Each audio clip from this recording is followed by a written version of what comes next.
So আজি আমি start কৰিম নেক্সট চেপ্টাৰ বহুত ইম্পৰ্টেণ্ট চেপ্টাৰ এইটো হ'ল আহোম ছিষ্টেম অফ গভৰ্ণমেণ্ট মানে আহোমসকলৰ সময়ত শাসন ব্যৱস্থা কেনেকৈ চলিছিলে বা কোন পদ্ধতিৰে মানে ছিষ্টেমটো আছিলে শাসন ব্যৱস্থা তাৰ বিষয়ে আমি ডিছকাছ কৰিম। ইয়াতে কৈ দিওঁ যে আপোনালোকে যদি মোৰ চেনেলটো ছাবস্ক্ৰাইব কৰা নাই তেতিয়া মোৰ চেনেলটো ছাবস্ক্ৰাইব কৰিব পাৰে। মই আছাম হিষ্ট্ৰী বাই গাইড ডিছকাছ কৰি আছোঁ APSC আৰু অন্যান্য পৰীক্ষাৰ সংক্ৰান্তত। ইয়াৰ আগতে আমাৰ আৰু 5টা চেপ্টাৰ হৈ গ'ল, আপোনালোকে সেইকেইটা চেপ্টাৰ মোৰ এই প্লেলিষ্টত চাব পাৰে। তো এতিয়া আমি ষ্টাৰ্ট কৰোঁ the Ahom system of government. প্ৰথমে আমি ডিছকাছ কৰিম form of government. The form of government amongst the Ahoms was somewhat peculiar. The king was at the head of the administration, but he was assisted by 3 great councillors of state called Gait. এই আহোমসকলৰ শাসন ব্যৱস্থা অলপ বৈচিত্ৰ্যপূৰ্ণ আছিলে, কিয়নো তেওঁলোকৰ যিটো শাসন ব্যৱস্থা আছিলে তাতে যদিও মানে ৰজা মানে মুৰব্বী আছিলে, হেড অফ এডমিনিষ্ট্ৰেশ্যন, কিন্তু তেওঁক মানে আৰু 3জন মানে উপদেষ্টা আছিলে। তেওঁৰ এই উপদেষ্টাবিলাক কি বুলি কোৱা হৈছিলে? গোহাঁই, বৰগোহাঁই, বুঢ়াগোহাঁই এনেকুৱা ধৰণৰ গোহাঁই আছিলে ৰজাক উপদেশ দিয়াৰ বাবদ। The latter had provinces assigned to them in which they exercised most of the independent rights of sovereignty, but so far as the general administration of the state and its relations with other powers were concerned, their functions were merely advisory. এই গোহাঁইসকলক ৰজাই বেলেগ বেলেগ মানে ৰাজ্য দিছিলে আৰু তাতে তেওঁলোকে মানে নিজৰ মানে শাসন ব্যৱস্থা মানে স্বায়ত্ত শাসন তেওঁলোকৰ নিজৰ শাসন ব্যৱস্থা চলাইছিলে। কিন্তু যিটো দেশৰ যিটো মানে সাধাৰণ যিটো শাসন প্ৰণালী আছিলে বা শাসন ব্যৱস্থা আছিলে তাতে এই গোহাঁইসকলৰ যিটো ক্ষমতা সেইটো মাত্ৰ উপদেষ্টা হিচাপে তেওঁলোকে আছিলে, বেলেগ কোনো পাৱাৰ নাছিলে। মানে তেওঁলোকৰ ৰাজ্যতহে যিখিনি ৰাজ্য তেওঁলোকক দিয়া হৈছিলে তাতে তেওঁলোকৰ ক্ষমতা আছিলে, ইয়াৰ বাহিৰে মানে যিখিনি মানে গোটেই দেশৰ যিখিনি শাসন প্ৰণালী তাতে ৰজাৰহে শাসন আছিলে। They had in this respect no independent authority, but in theory the king was bound to consult them on all important matters and was not permitted to issue any general orders, embark on war or engage in negotiations with other states until he had done so. কিন্তু যিটো মানে মানে গোটেই দেশৰ যিটো শাসন ব্যৱস্থা আছিল তাতে তেওঁলোকৰ কোনো ব্যক্তিগত কোনো স্বাধীন কোনো হেৰি নাছিলে, ক্ষমতা নাছিলে। কিন্তু একচুৱেলি যিখিনি মানে বাস্তৱত কি হৈছিলে, যিখিনি মানে উপদেশ যিখিনি মানে এই গোহাঁইসকলে দিছিলে ৰজাক, ৰজাই সেই উপদেশৰ প্ৰতি দায়বদ্ধ আছিলে আৰু ৰজাই এই গোহাঁইসকলক লগত আলোচনা নকৰাকৈ কোনো অৰ্ডাৰ দিব পৰা নাছিলে, কোনো যুদ্ধৰ ঘোষণা কৰিব নোৱাৰিছিলে, নাকি মানে কোনো বেলেগ দেশৰ লগত কোনো সন্ধিত বহিব পাৰিছিলে গোহাঁইসকলৰ লগত আলোচনা নকৰাকৈ। Neither was he considered to have been legally enthroned unless they had acquired in proclaiming him as king. আৰু ৰজাক মানে ৰজা বুলি ঘোষণা কৰা হোৱা নাছিলে, মানে আইনগতভাৱে ৰজা বুলি ডিক্লেয়াৰ হোৱা নাছিলে যেতিয়ালৈকে এই গোহাঁইসকলে মান্তি হোৱা নাছিলে যে বা ঘোষণা কৰা হোৱা নাছিলে যে তেওঁ এজন ৰজা। মানে ইমানেই পাৱাৰ আছিলে গোহাঁইসকলৰ। The extent to which these rules of the constitution were observed varied with the personal influence and character of the king on the one side and of the great nobles on the other. আৰু এই যিটো দেশৰ শাসন ব্যৱস্থা এইটো আছিলে কেনেকুৱা, মানে ৰজাৰ নিজৰ ব্যক্তিগত চৰিত্ৰ আৰু যিবিলাক গোহাঁইসকলৰ যিটো মানে চৰিত্ৰ তাৰে মানে যিটো মানে প্ৰভাৱ, তাৰ যিটো যুগ্ম প্ৰভাৱ তাৰ ওপৰতে ডিপেণ্ড কৰি দেশৰ শাসন ব্যৱস্থাটো চলিছিলে। Some kings such as Pratap Singha, Gorara Singha and Rudra Singha appear to have followed their own wishes without much regard for the opinions of their nobles, where others like Sudaifa, Lora Rosa and Kamaleshwar Singh were mere puppets in the hands of one or other of the great ministers of state. এতিয়া কিছুমান ৰজা যেনেকুৱা প্ৰতাপ সিংহ, গদাধৰ সিংহ বা ৰুদ্ৰ সিংহ, তেওঁলোকে নিজৰ মতত চলিছিলে, তেনেকৈ কোনো এই গোহাঁইসকলৰ মতামতত চলা নাছিলে। কিন্তু তাৰ পৰিপন্থে মানে কি, বেলেগ ৰজা যেনেকুৱা চুডাইফা, লৰা ৰজা বা কমলেশ্বৰ সিং, এইবিলাক আহোম ৰজাই মানে গোহাঁইসকলৰ পুতলা আছিলে, মানে গোহাঁইসকলৰ মতে দেশখন চলাইছিলে, মানে তেওঁলোকে গোহাঁইসকলৰ মতে চলিছিলে। It has been said that the Gohais had the right to depose a monarch of proved incapacity, but this is doubtful, and although there are several cases such as those of Surampha and Sutianpha where the Gohais took common action to eject unpopular rulers, there are more where the dethronement or assassination was the work of a single Gohai or other noble. আৰু এইটো কোৱা হয় যে কোনো এটা আহোম ৰজাক মানে তেওঁৰ শাসনৰ পৰা গুচাই দিয়াৰ, এতিয়া এইটো কোৱা হয় যে কোনো যদি ৰজা যদি মানে অযোগ্য মানে শাসন ভাৰ চম্ভালিব যদি অযোগ্য হয় বা অযোগ্য বুলি গণ্য কৰা হৈছিলে, তেনেহ'লে এই গোহাঁইসকলে মানে এই ৰজাক মানে নিজৰ শাসনৰ পৰা নমাব, মানে কেপাচিটি আছিলে যে শাসনভাৰৰ পৰা নমাই দিছিলে। কিন্তু এইটো মানে সন্দেহজনক যে এইখিনি পাৱাৰ আছিলে গোহাঁইসকলৰ, কিন্তু যিটো মানে এইটো দেখা যায় যে চুৰামফা বা চুটিয়ানফা, এইবিলাক আহোম ৰজাক মানে গোহাঁইসকলে মানে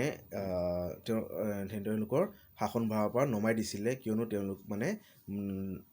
মানুহৰ মাজত মানে অপ্ৰিয়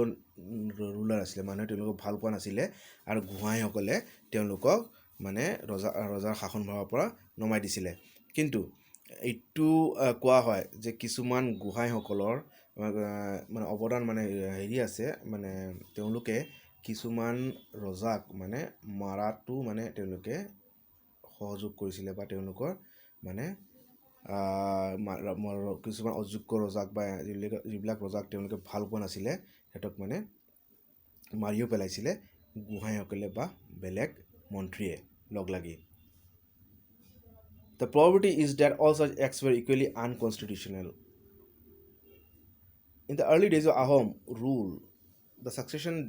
devolved from father. এতিয়া আমি আলোচনা কৰিম rules of succession to the throne. মানে আহোমসকলৰ সময়ত মানে ৰজা এজনৰ পিছত আৰু এজন ৰজা কেনেকুৱা হৈছিলে বা কি নিয়মত হৈছিলে তাৰ বিষয়ে আমি আলোচনা কৰিম। In the early days of Ahom rule, the succession devolved from father to son with great regularity, but in later times this rule was often departed from. প্ৰথম যেতিয়া মানে আহোম শাসনৰ প্ৰথম ভাগত কি হ'ল যে এজন ৰজাৰ পিছত তেওঁৰ পুত্ৰহে ৰজা হৈছিলে, কিন্তু শেষৰ ফালে গৈ এই নিয়মৰ কিছু তাৰতম্য ঘটিলে। Sometimes brothers took precedence of sons, as in the case of the 4 sons of Rudra Singha,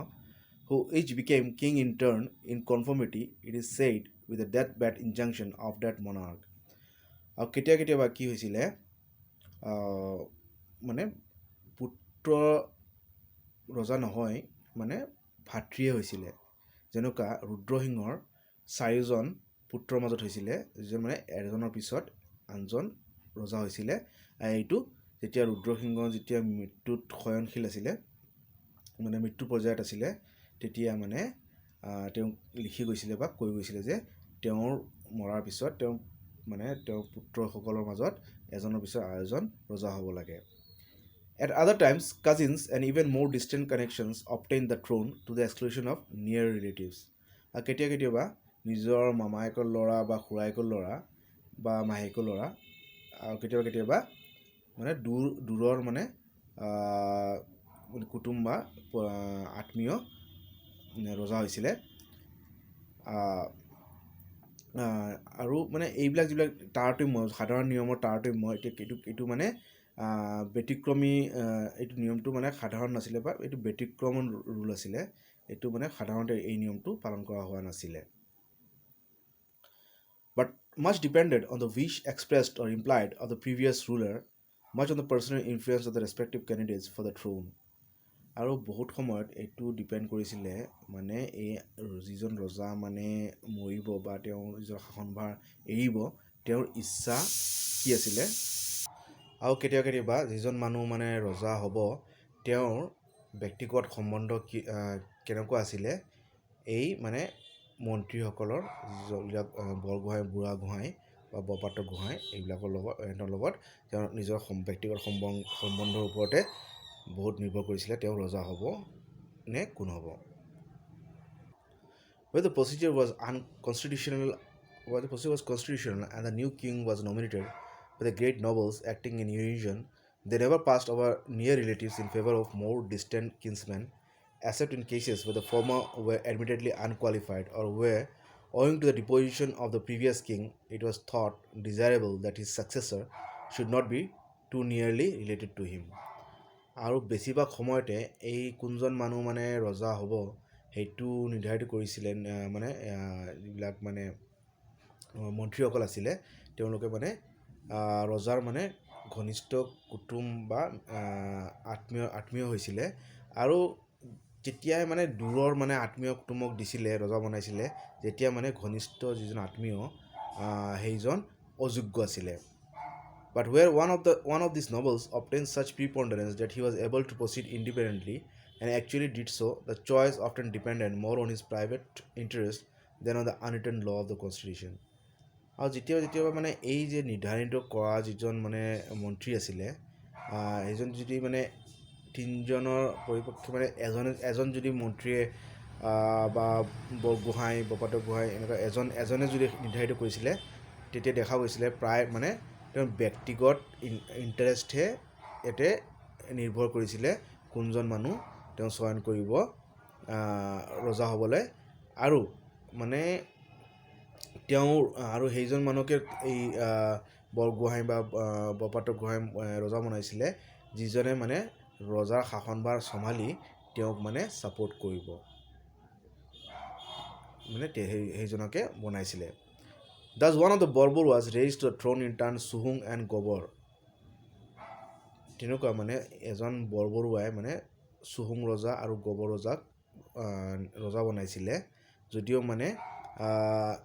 এজন আৰুজনৰ লগত মানে কোনো ৰিলেশ্যন নাছিলে চুহুঙৰ আৰু গবৰ ৰজাৰ লগত তথাপি মানে বৰবৰুৱাই তেওঁলোকক ৰজা বনাইছিলে কিয়নো এই দুইজন বৰবৰুৱাৰ লগত দুজনৰ সম্বন্ধটো ভাল আছিলে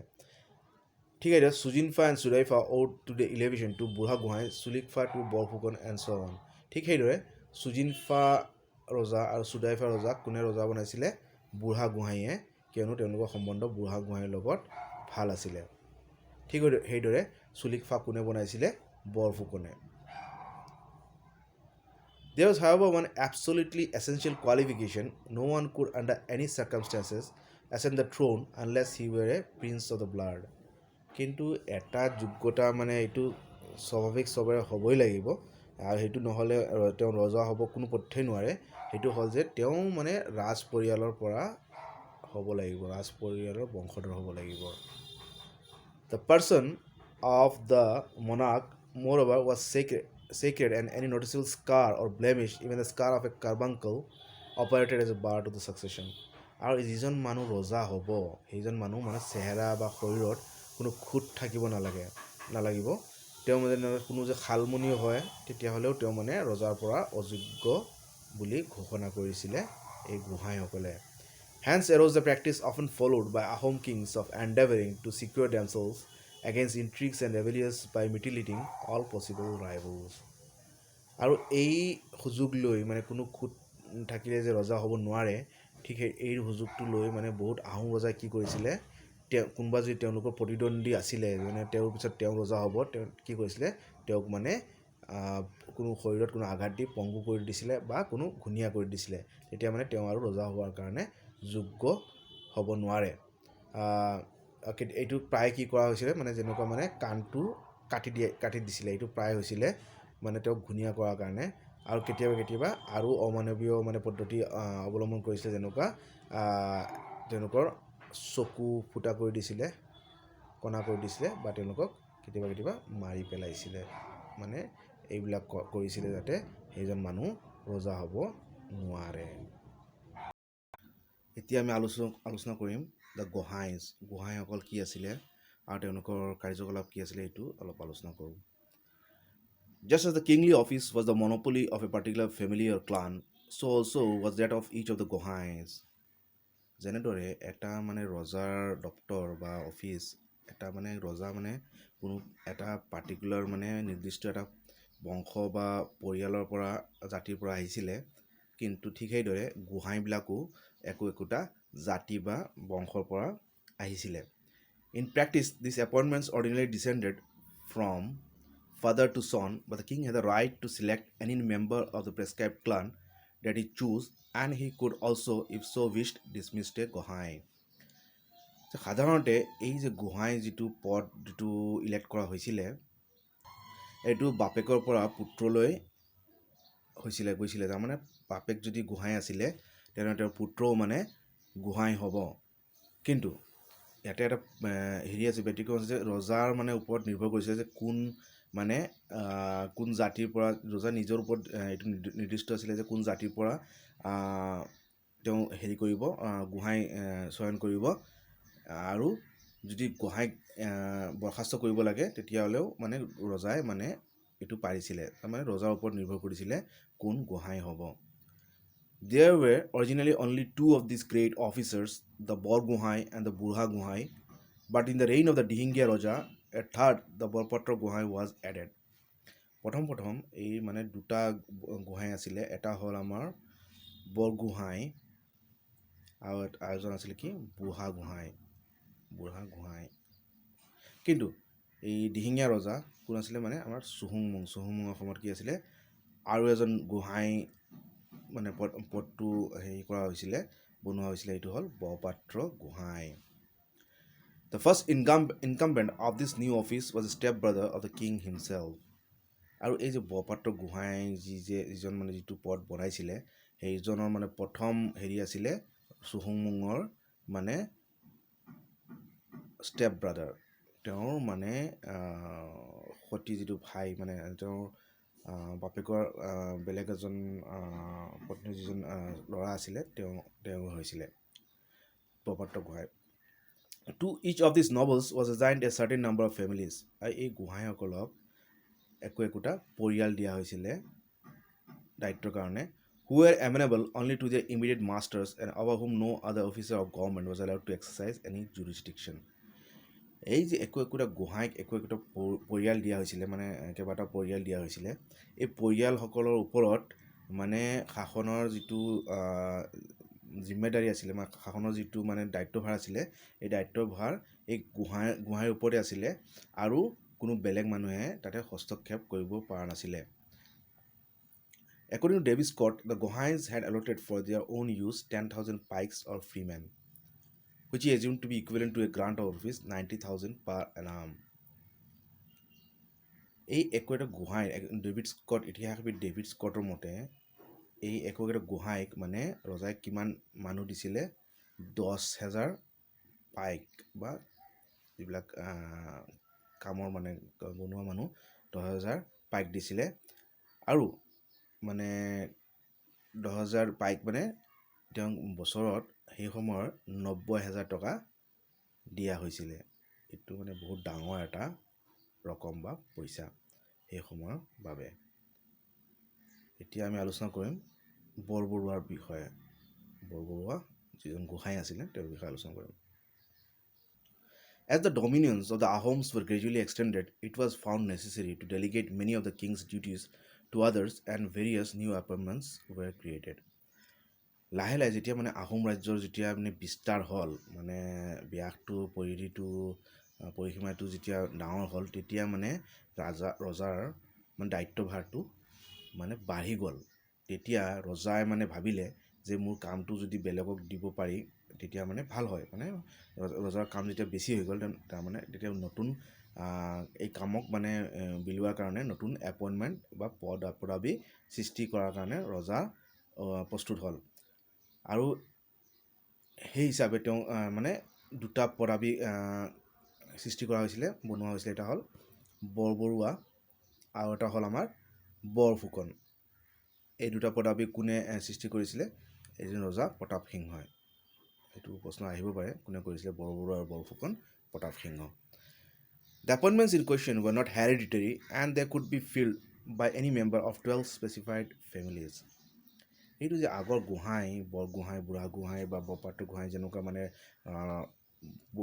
বৰগোহাঁইৰ পুত্ৰ বৰগোহাঁই হ'ব বা বুঢ়াগোহাঁইৰ পুত্ৰ হেৰি হ'ব, বুঢ়াগোহাঁই হ'ব। সেইটো কিন্তু এই যিটো বৰবৰুৱা আৰু বৰফুকন আছিলে, এইটো মানে বংশগত নাছিলে, বৰঞ্চ মানে 12টা মানে নিৰ্দিষ্ট পৰিয়াল আছিলে। এই পৰিয়ালৰ মাজৰ পৰাহে এজন বৰবৰুৱা বা বৰফুকন হ'ব।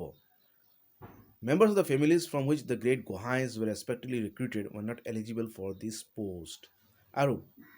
যিবিলাক পৰিয়ালৰ পৰা এই যে আগৰ যিবিলাক বৰগোহাঁই, বুঢ়াগোহাঁই, বৰপাত্ৰ গোহাঁই এইবিলাক মানে পদাবীবিলাক লোৱা হৈছিলে, সেইবিলাক পৰিয়ালৰ পৰা এই বৰবৰুৱা আৰু বৰফুকন লোৱা হোৱা নাছিলে। কিয়নো মানে যদি এটা পৰিয়ালৰ পৰা যদি ইমান মানে গোহাঁই চব গোটেইকেইটা যদি পৰিয়াল গোটেইকেইটা যদি গোহাঁই বনোৱা হয়, তাৰমানে এটা নিৰ্দিষ্ট পৰিয়ালৰ হাতত বহুতখিনি কি হ'ব, ক্ষমতা গুচি যাব। তাতে মানে ক্ষমতাৰ মানে ক্ষমতাৰ মানে যিটো মানে হেৰি হ'ব, যাতে ক্ষমতাৰ অপপ্ৰয়োগ নহয়। The Borburua received the revenues and administered justice in those portions of the eastern provinces from Sodia to Koliabor, which lay outside the jurisdiction of the Gohais, and was also usually the commander of the forces. এতিয়া বৰবৰুৱা, এই যে বৰবৰুৱা যিটো মানে হেৰি আছিলে, মানে যিটো ক্ষমতাৰ পৰিসীমা আছিলে, সেইটো আছিলে তেওঁ ৰাজহ আৰু শাসনভাৰ চম্ভালিছিলে ক'ত? ইষ্টাৰ্ণ প্ৰভিন্সেছ ফ্ৰম ছদিয়াৰ পূবফালৰ অংশ মানে ক'লৈকে আপ টু কলিয়াবৰ, মানে কলিয়াবৰলৈকে যিখিনি অংশ বা অঞ্চল, সেইখিনিত মানে এই বৰবৰুৱা আৰু বৰবৰুৱাৰ হেৰি আছিলে, শাসনৰ পৰিসীমা আছিলে। আৰু এই অঞ্চলবিলাক মানে বেলেগ এই আগৰ বেলেগ গোহাঁইৰ মানে আণ্ডাৰত নাছিলে, সেইকাৰণে এই বৰবৰুৱাৰ আণ্ডাৰত আছিলে। আৰু এই বৰবৰুৱা মানে সৈন্যৰ মানে নেতা নায়কো আছিলে, commander of the forces. He had control over 14,000 পাইকছ। আৰু এই বৰবৰুৱাৰ আণ্ডাৰত কিমানজন হেৰি আছিলে, সৈন্য আছিলে? 14,000 পাইকছ আছিলে। আৰু এই পাইকবিলাকে মানে কি কৰিছিলে, মানে তেওঁলোকে মানে অকল বৰবৰুৱাকে মানে হেৰি কৰিব যে ছাৰ্ভ কৰিব, এইটো নহয়, তেওঁলোকে মানে ৰজাকো মানে সহায় কৰিব লাগে বা ৰজাৰ কামতো তেওঁলোকে কৰি দিব লাগিছিলে। চ' his perquisites consist of an allowance of 7% of the number for his private use. এই 14,000 পাইকৰ পৰা মানে প্ৰায় মানে 7% প্ৰতিজন পাইকৰ পৰা মানে 7% মানে ৰাজহ তেওঁ টেক্স হিচাপে, কৰ হিচাপে লৈছিলে। এইটো তেওঁৰ ইনকাম আছিলে। আৰু কি কৰিছিলে, টুগেডাৰ উইথ দ্য ফাইনছ, আৰু মাজে মাজে যিখিনি মানে এই পাইকসকলে যিবিলাক কিবা ভুল ভ্ৰান্তি কৰিলে, যিবিলাক মানে কিবা ভুল কৰিলে যিবিলাক ফাইন লগাইছিলে, সেই ফাইনটো তেওঁৰ ইনকাম আছিলে বৰবৰুৱাৰ। আৰু যিবিলাক মানে মাজে মাজে যিবিলাক মানে বিভিন্ন মানে চৰকাৰী মানে ৰজা যিবিলাক সৰু সুৰা পদত যিবিলাক মানুহ আছিলে, তেওঁলোকে মাজে মাজে যিবিলাক ফিজ দিছিলে, সেই ফিজটো ভাত্তাটো মানে হেৰি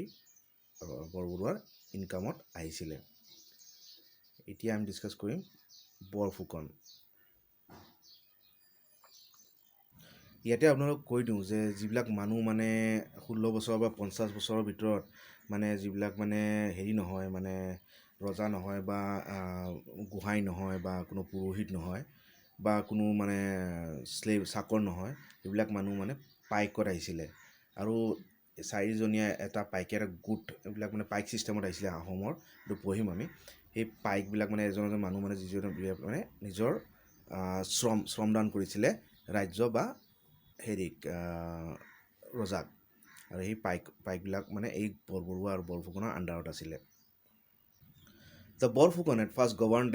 as viceroy only in the tract between the Kolong and the Brahmaputra in Nagaon. এই বৰফুকনসকলে প্ৰথম মানে এই কলং আৰু ব্ৰহ্মপুত্ৰ নৈৰ মাজৰ যিখিনি অঞ্চল নগাঁও জিলাত সেইখিনিতে মানে তেওঁলোকৰ ৰাজত্ব আছিলে বা তেওঁলোকৰ শাসনভাৰ আছিলে। But as the Ahoms extended their dominance farther west, his charge increased until it included the whole country from Koliabar to Gwalpara with Guwahati as his headquarters. কিন্তু যেতিয়া আহোম ৰাজ্যৰ যিটো পৰিসীমা যিটো বাঢ়ি গ'ল পশ্চিম ফালে, তেতিয়া মানে এই বৰফুকনৰ মানে যিটো শাসন যিটো দায়িত্ব শাসনৰ আয়ত্বটো বাঢ়ি গ'ল কলিয়াবৰৰ পৰা ক'ত গোৱালপাৰালৈ গুচি গ'ল আৰু ৰাজধানী ক'ত আছিলে? ৰাজধানী আছিলে Guwahati as his headquarters. His office was considered of higher importance than that of the Borborua, and as he was further removed from the seat of government, his powers were more extended. এই বৰফুকনৰ যিটো পদাবী আছিলে এই পদাবীটো বৰবৰুৱাতকৈ বেছি ডাঙৰ আছিলে বুলি কোৱা হয় আৰু তেওঁ মানে চৰকাৰৰ পৰা যিমানে মানে তেওঁৰ যিটো চৰকাৰৰ মানে যিটো মানে চৰকাৰৰ পৰা অলপ দূৰত আছিলে তেওঁ মানে চৰকাৰৰ লগত ইমান লিংক নাছিলে বেছি সেই হিচাপে তেওঁৰ মানে পাৱাৰটো আৰু মানে বেছি পাৱাৰৰ যিটো শাসনৰ যিটো প্ৰভাৱ আৰু বেছি বিস্তাৰিত আছিলে। Appeals from his orders were rare, and although the monarch alone could cause the shedding of blood, he, like the Gohais, could sanction the execution of criminals by drowning. Yes, এতিয়া বৰবৰুৱা বা বৰগোহাঁই মানে যিবিলাক গোহাঁইসকলে যি মানে কি তেওঁলোকে যদি মানে বৰবৰুৱাই যদি কিবা মানে ৰায় দিছিলে সেই ৰায়ৰ পৰা মানে কোনেও মানে আকৌ মানে পুনৰ মানে এপিল কৰিব পৰা নাছিলে, মানে কোনেও মানে ৰজাক গৈ সেই ৰায়ৰ বিৰুদ্ধে কোনো হেৰি কৰিব নোৱাৰিছিলে, মানে কোনো প্ৰস্তাৱ দিব নোৱাৰিছিলে বা কোনো সেই ৰায়টো খণ্ডন কৰাৰ কাৰণে কোনো প্ৰস্তাৱ কৰা বা এপ্লিকেশ্যন কৰাৰ কাৰণে সেইটো পাৱাৰটো নাছিলে। কিন্তু যিবিলাক মানে মানুহক যিটো মানে মৃত্যুদণ্ড দিয়াৰ বা মূৰ কাটি দি যিটো মানে মৃত্যুদণ্ড দিয়া সেই পাৱাৰটো অকল ৰজাৰে আছিলে। কিন্তু এই গোহাঁইসকল বৰবৰুৱা বৰফুকনৰ এটা পাৱাৰ আছিলে, মানুহ মৰাৰ পাৱাৰ আছিলে। কেনেকৈ মাৰিব পাৰে? তেওঁলোকে ডিঙি কাটি মাৰিব নোৱাৰে, কিন্তু পানীত ডুবাই মৰাৰ পাৱাৰটো আছিলে। The Borburua did not possess this power. এতিয়া মানে যিটো মানে বেলেগ গোহাঁই বৰপাত্ৰ গোহাঁই বৰফুকন বা বুঢ়াগোহাঁই সেইবিলাকৰ যিটো পাৱাৰ আছিলে মানে মানুহ ডুবাই মৰাৰ কাৰণে, কিন্তু বৰবৰুৱাৰ এই পাৱাৰটো নাছিলে, মানুহ মৰাৰ পাৱাৰটো তেওঁ নাছিলে। ৰজাই আপোনাৰ ডিঙি কাটি মাৰিব পাৰিছিলে আৰু গোহাঁইসকলে পানীত ডুবাই মাৰিব পাৰিছিলে, কিন্তু বৰবৰুৱাৰ এই পাৱাৰটো নাছিলে। এতিয়া আমি আলোচনা কৰিম আদাৰ লোকেল গভৰ্ণৰ্ছ। এই বৰগোহাঁই বৰফুকন বৰবৰুৱা তাৰ বাহিৰে আৰু যিবিলাক মানে স্থানীয় গভৰ্ণৰ বা এইবিলাক মানে পদাবী বিষয়া আছিলে সেইবিলাক কোন কোন আছিলে এইবিলাকৰ বিষয়ে অলপ আলোচনা কৰোঁ। Other local governors were also appointed from time to time, such as the Sodia Khwa Gohai, who ruled at Sodia and whose appointment dates from the overthrow of the Chutia kingdom in 1523. ইয়াৰ বাহিৰেও বৰবৰুৱা গোহাঁই বৰবৰুৱা বৰফুকনৰ বাহিৰেও আৰু এটা মানে পদাবী সৃষ্টি কৰিছিলে আহোম ৰজাসকলে, এইটো হ'ল চদিয়া খোৱা গোহাঁই। সেইটো কেতিয়া এই মানে এই পদাবীটো সৃষ্টি কৰিছিলে বা হেৰি কৰিছিলে, এইটো যেতিয়া মানে চুতীয়া কিংডমক যেতিয়া মানে পৰাস্ত কৰিছিলে 1523 চনত, তেতিয়া এই চুতীয়া ৰাজ্যৰ মানে শাসনভাৰ দি এই চদিয়া খোৱা গোহাঁই নামৰ পদাবীটো সৃষ্টি কৰা হ'ল। The Marangi Khowa Gohain governor of the Naga marshes west of Dhansiri. তাৰপিছত মৰাংগী খোৱা গোহাঁই তেওঁলোক এইটো মানে শাসনৰ হেৰিটো ক'লৈকে আছিলে, তেওঁলোক নগাসকলৰ গভৰ্ণৰ আছিলে আৰু মানে তেওঁলোকৰ যিখিনি ধনশিৰি নৈৰ পশ্চিমীয়া অঞ্চল সেই অঞ্চলত এই মৰাংগী খোৱা গোহাঁইসকলে মানে সেইটো তেওঁলোকৰ আণ্ডাৰত আছিলে। তাৰপিছত the Salal Gohain who administered a great part of Nagaon and a portion of Chardwar after the headquarters of Borphukan had been transfer to Guwahati. তাৰপিছত আৰু এটা পদাবী সৃষ্টি কৰা হ'ল, এইটো হ'ল চোলাল গোহাঁই। আৰু এডমিনিষ্ট্ৰে তেওঁ মানে চলাল গোহাঁইৰ প্ৰশাসনৰ হেৰিটো কি আছিলে পৰিসীমা এইটো great part of Nagaon and portion of Chardwar মানে নগাঁও অঞ্চলৰ আৰু নগাঁও চাৰদুৱাৰ যিখিনি অঞ্চল সেই অঞ্চলটো আছিলে এই চলাল গোহাঁইৰ মানে শাসনৰ বা শাসন ৰাজ্য মানে এইটো যেতিয়া চলাল গোহাঁইটো সৃষ্টি কৰা হ'ল যেতিয়া বৰফুকনক মানে যেতিয়া আহোম ৰাজ্য যিটো যেতিয়া গোৱালপাৰালৈকে পশ্চিম ফালে অসম মানে পশ্চিমফালে গোৱালপাৰালৈকে পৰিসীমাটো বাঢ়ি গ'ল আৰু গুৱাহাটীটো হেডকোৱাৰ্টাৰ বনালে কেন্দ্ৰভূমি তেতিয়া মানে এই যিখিনি এৰিয়া মানে হেৰিৰ আছিল বৰফুকনৰ আছিলে সেই এৰিয়াটো মানে চলাল গোহাঁইক দিয়া হ'ল তাৰপিছত কাজলী Mukhim Gohain who resided at কাজলীমুখ and commanded 1,000 men তাৰপিছত আৰু এটা মানে কাজলীমুখৰ এই এৰিয়াৰ মানে ৰাজত্বৰ হেৰি কাৰণে শাসনৰ কাৰণে মানে কাজলীমুখীয়া গোহাঁই হেৰি কৰা হ'ল কাজলীমুখ অঞ্চলটোক মানে হেৰি শাসনৰ কাৰণে এই কাজলীমুখটো সম্ভৱপৰ নগাঁও ছাইডত আছে আৰু এইজন কাজলীমুখে মানে কাজলীমুখীয়া গোহাঁইয়ে মানে 1000 সৈন্যৰ ওপৰত মানে তেওঁৰ শাসন আছিলে তাৰপিছত ৰাজা অফ চাৰিং ৰজা তাৰপিছত ৰজা অফ টিপাম আৰু on the track round Jaipur on the right bank of the Burhidihing এইটো ডিব্ৰুগড় তিনিচুকীয়াৰ মাজত আছে তাতে মানে চাৰিং ৰজা আছিলে আৰু ৰাজা অফ টিপাম এইবিলাকৰ ৰাজত্ব আছিলে আৰু চাৰিং ৰজা আৰু ৰাজা অফ টিপামৰ ৰজা মানে সাধাৰণতে মানে ৰজাৰ মানে আত্মীয় কুটুমে আছিলে তেওঁলোককে এই চাৰিং ৰজা আৰু টিপামৰ ৰজা বনাই দিছিলে ৰজাই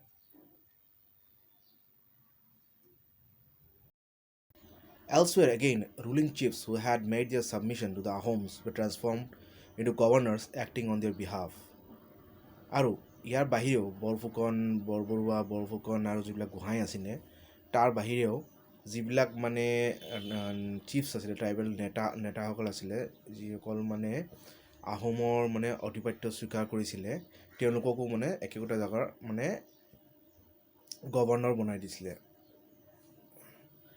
To this category belong the Rajas of Dorong, Dimorua, Rani, Borduar, Nodwar and Beltola. ঠিক এইদৰে যিবিলাক মানে এইবিলাক বৰফুকন বৰুৱা বা গোহাঁই নাছিলে তেওঁলোকে মানে তেওঁলোকক মানে লোকেল যিবিলাক স্থানীয় নেতা আছিলে সিহঁতক মানে গভৰ্ণৰ বনাই দিছিলে তাৰ উদাহৰণ হ'ল ৰাজাজ অফ দৰঙৰ ৰজা ডিমৰুৱাৰ ৰজা ডিমৰুৱাৰ ৰাণী বৰদুৱাৰ নদুৱাৰ আৰু ৰাণী অফ বেলতলা এইবিলাক সব আহোমসকলৰ সময়ত মানে স্থানীয় গভৰ্ণৰ আছিলে They administered justice and collected the revenues in their own districts, but an appeal lay from their orders to the Borfukon and the monarch. Those of them who held territory in the hills, however, were practically independent in their portion of their dominions. আৰু এইবিলাক যিবিলাক ৰজা of Darrang আছিলে ৰাণী বৰদুৱাৰ নদুৱাৰ বেলতলা ৰাণী এইবিলাক কি কৰিছিলে তেওঁলোকে ন্যায় মানে ন্যায় জাষ্টিছ কৰিছিলে এডমিনিষ্ট্ৰেটিভ জাষ্টিছ ন্যায় প্ৰবন্ধ মানে ন্যায় সঁচা মিছা মানে মানুহৰ মাজত ন্যায় বিচাৰ কৰিছিলে আৰু collected revenues in the own districts আৰু নিজৰ মানে ডিষ্ট্ৰিক্টৰ জিলাত কি কৰিছিলে বা নিজৰ এলেকাত কি কৰিছিলে ৰাজহ সংগ্ৰহ কৰিছিলে collected the revenues But an appeal lay from the orders to the Borfukon and the monarch, those of them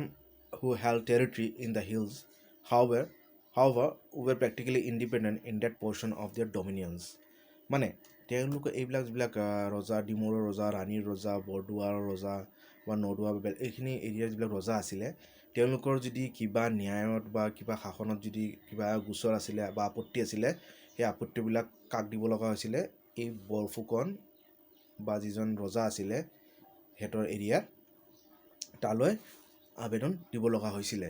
কিন্তু যিবিলাক মানে পাহাৰৰ অঞ্চলৰ যিবিলাক ৰজা আছিলে হেতে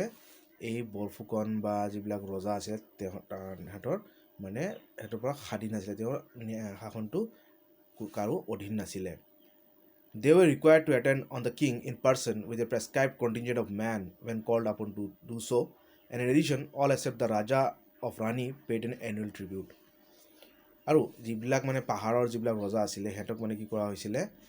তেওঁলোকক মানে মাজে মাজে এই ৰজাক মানে সিহঁতে নিজে ৰজাবিলাক ডিমৰ ৰজা বা সিহঁতে মানে ৰজাক গৈ নিজে সাক্ষ্য দিব লাগিছিলে আৰু লগতে তেওঁলোকৰ যিবিলাক মানুহ আছিলে তেওঁলোকক লৈ যাব লগা হৈছিলে যিবিলাক মানুহৰ গোচৰ আছিলে এতিয়া মানে ৰজাই মাতিছিলে all except the Raja of Rani paid an annual tribute ৰাণীৰ ৰজা যিজন আছিলে তেওঁৰ বাহিৰে বাকী চব যিবিলাক মানে স্থানীয় ৰজা আছিলে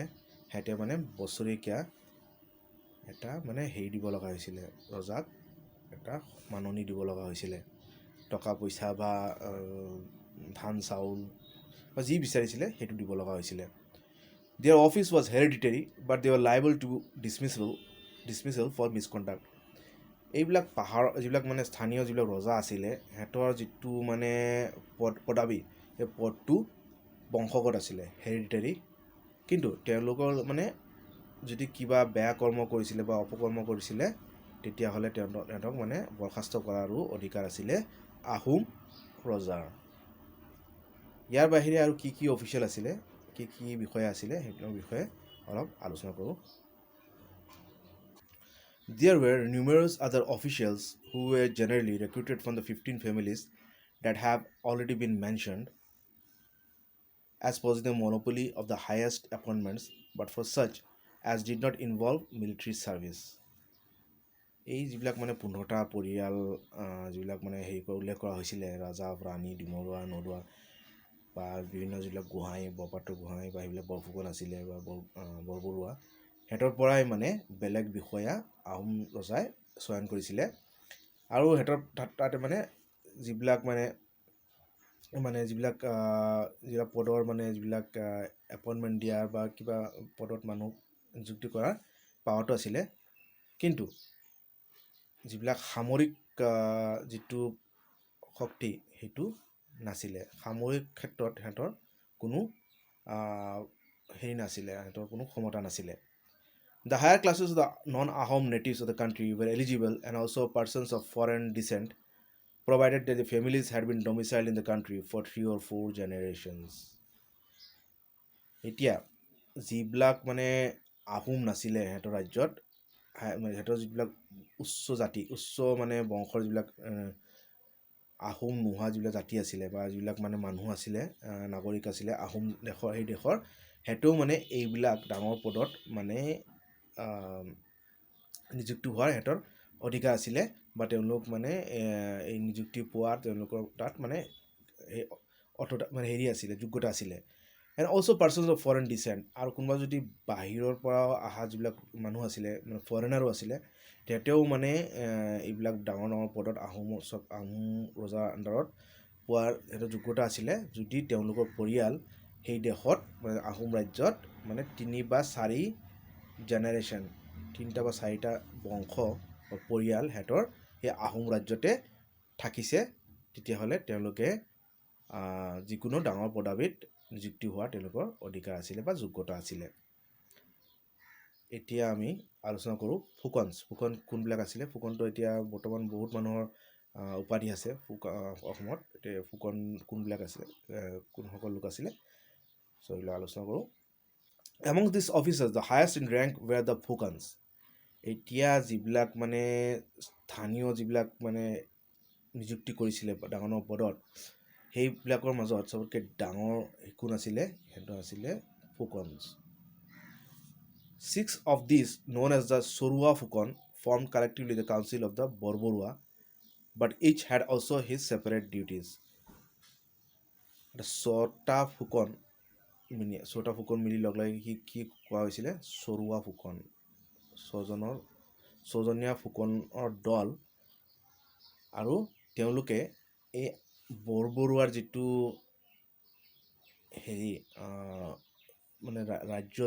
মানে ৰাজ্যৰ বৰবৰুৱাৰ যিটো শাসন ব্যৱস্থা আছিলে তাৰে মানে এই ছজন চৰুৱা ফুকন বা ছজনৰ ফুকনৰ দল মানে এই শাসন ব্যৱস্থাত তেওঁলোকে মানে মহত্বপূৰ্ণ এটা অংগ আছিলে কিন্তু এই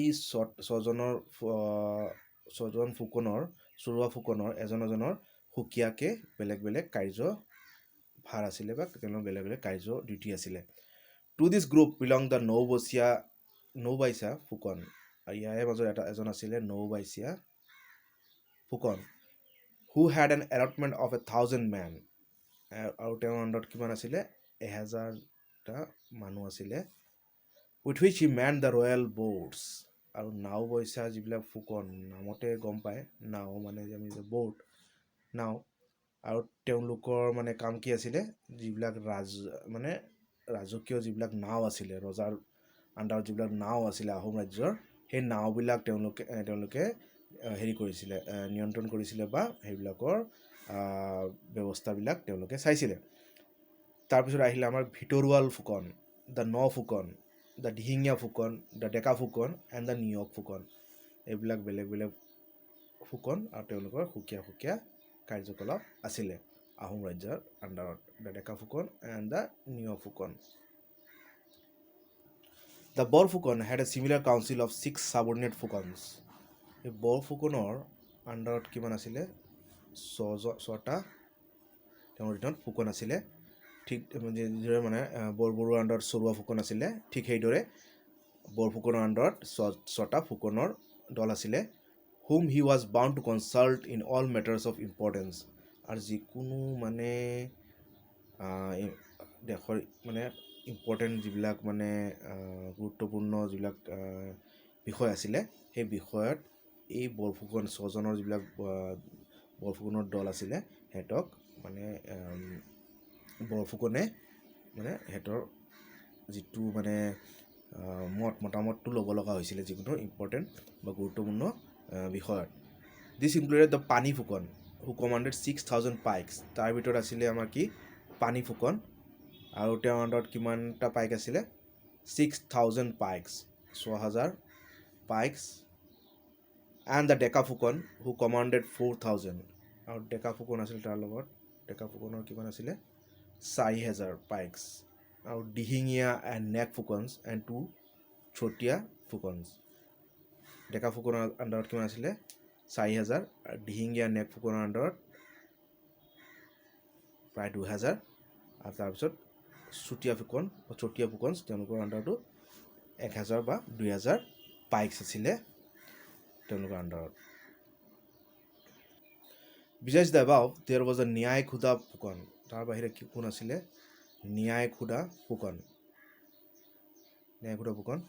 হু represented the sovereign in the administration of justice. এই যেনেকুৱা ন্যায় শব্দটো মানে কি? জাষ্টিছ, মানে যিটো আইনৰ লগত জড়িত। আৰু তেওঁ মানে এই ৰজাৰ মানে বা যিজন হেৰি আছিলে বৰফুকন বা বৰবৰুৱা আছিলে, তেওঁক মানে ন্যায় প্ৰণালীত সহায় কৰিছিলে। And number of others of inferior grades including the Parbatiya Phukan. তাৰপিছত আহিলে আমাৰ পাৰ্বতীয় ফুকন। তেওঁ আছিলে a Brahmin who manage the affairs of the chief queen. তেওঁ এজন বামুণ আছিলে পাৰ্বতীয় ফুকন। সাধাৰণতে এজন বামুণ হয়। আৰু তেওঁৰ কাম কি আছিলে? ৰাণীৰ যিবিলাক কাম আছিলে মানে সেইবিলাক কাম তেওঁলোকে চম্ভালিছিলে। তাৰপিছত আহিলে Tamuli Phukan, who head care of the royal gardens. তামোল গছ, ঠিক সেইদৰে মানে গাৰ্ডেনছ, বাগিচা, যিবিলাক ৰজাৰ বাগিচা আছিলে এইবিলাক কোনে কৰিছিলে? হয়তো তামোল গছ আছিলে, সেইকাৰণে নাম দিছে তামুলী ফুকন। তাৰপিছত আহিলে কি? The Naosaliya Phukan, who was responsible for the fleet. Naosaliya মানে নাও চলাই মানে বহুত। আৰু কি কৰিছিলে? এই নাৱৰ যিবিলাক মানে নাওবিলাক আছিলে সেইবিলাক তেওঁ মেনেজ কৰিছিলে। তাৰপিছত চোলাধৰা ফুকন। এই চাওক নামতে মানে হেৰি আহে, অৰ্থটো আহে। চোলাধৰা মানে কাপোৰৰ লগত আছে। Choladhara or the keeper of the royal wardrobe. মানে ৰজা যিটো মানে ৱাৰ্ড্ৰব মানে যিটো মানে তেওঁৰ আলমিৰা আছিলে বা যিটো কাপোৰ থয়, মানে যাতে বহুত মানে কেইবাশ মানে চাগে কাপোৰ আছিলে ৰজাৰ, আৰু সেইবিলাক কোনে মেনেজ কৰিছিলে? এই চোলাধৰা ফুকনে। তাৰপিছত আহিলে Deuliya Phukan, who looked after the Hindu temples. মানে যিবিলাক মন্দিৰ আছিলে সেই মন্দিৰবিলাক কোনে চাইছিলে? Deuliya Phukan. The Jalbhari Phukan, who had charge of the servants employed in them. আৰু এই মন্দিৰবিলাকৰ যিবিলাক মানে মানে ৰজাৰ মন্দিৰত বা যিবিলাক ঘৰত যিবিলাক মানে হেৰি আছিলে চাকৰ আছিলে সেইবিলাকক কোনে হেৰি কৰিছিলে শাসন কৰিছিলে সেইটো জলভৰি ফুকন তাৰপিছত আহিলে কোন the Khargharia Phukan or superintendent of the gunpowder factories মানে গান পাউডাৰ মানে যিবিলাক দি আমি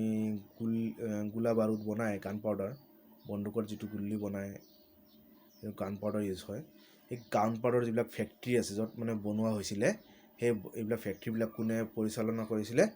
এইবিলাক কৰিছিলে খাৰগৰীয়া ফুকন চ' এইবিলাক আছে বিভিন্ন ধৰণৰ ফুকনসকলৰ তথ্য বা কাহিনী এইটো গম পাম আমি ফুকনৰ নামবিলাক বিভিন্ন ধৰণৰ ফুকনবিলাক কি কাম আছিলে ক'ৰ পৰা আহিলে ইয়াৰ পিছত আমি আলোচনা কৰিম বৰবৰুৱা কোনসকল আছিলে next in the rank to the Phukans was the বৰুৱাজ এই ফুকনসকলৰ পিছতে কোন আহিছিলে মানে পদাবিত এইটো হ'ল বৰুৱা অফ হুম দেয়াৰ ৱেৰ 20 অৰ মোৰ মানে 20ৰ ওপৰতো মানে বৰুৱাৰ হেৰি আছিলে প্ৰকাৰ আছিলে বৰুৱাৰ উপাধি আছিলে তেনেকুৱা হ'ল ইনক্লুডিং দ্য ভাণ্ডাৰী বৰুৱা অৰ ট্ৰেজাৰাৰ মানে ৰাজকোষ যিজনে মানে নিয়ন্ত্ৰণ কৰিছিলে বা পৰিচালনা কৰিছিলে তেওঁ কি কোৱা হৈছিলে ভাণ্ডাৰী বৰুৱা ভাণ্ডাৰী তাৰপিছত আহিলে Duliya Barua who at charge of the king's palanquins Duliya Barua palanquins মানে যিটোত মানে আমি দুলি যিটো মানে আমাৰ যিবিলাক য'ত মানে বহি আগতে যে গাড়ী চাৰি নাছিলে তেতিয়া মানে ৰজাই মানে এটা হেৰিত বহি সেই হেৰি নিচিনা দেখা পাইছে চাগে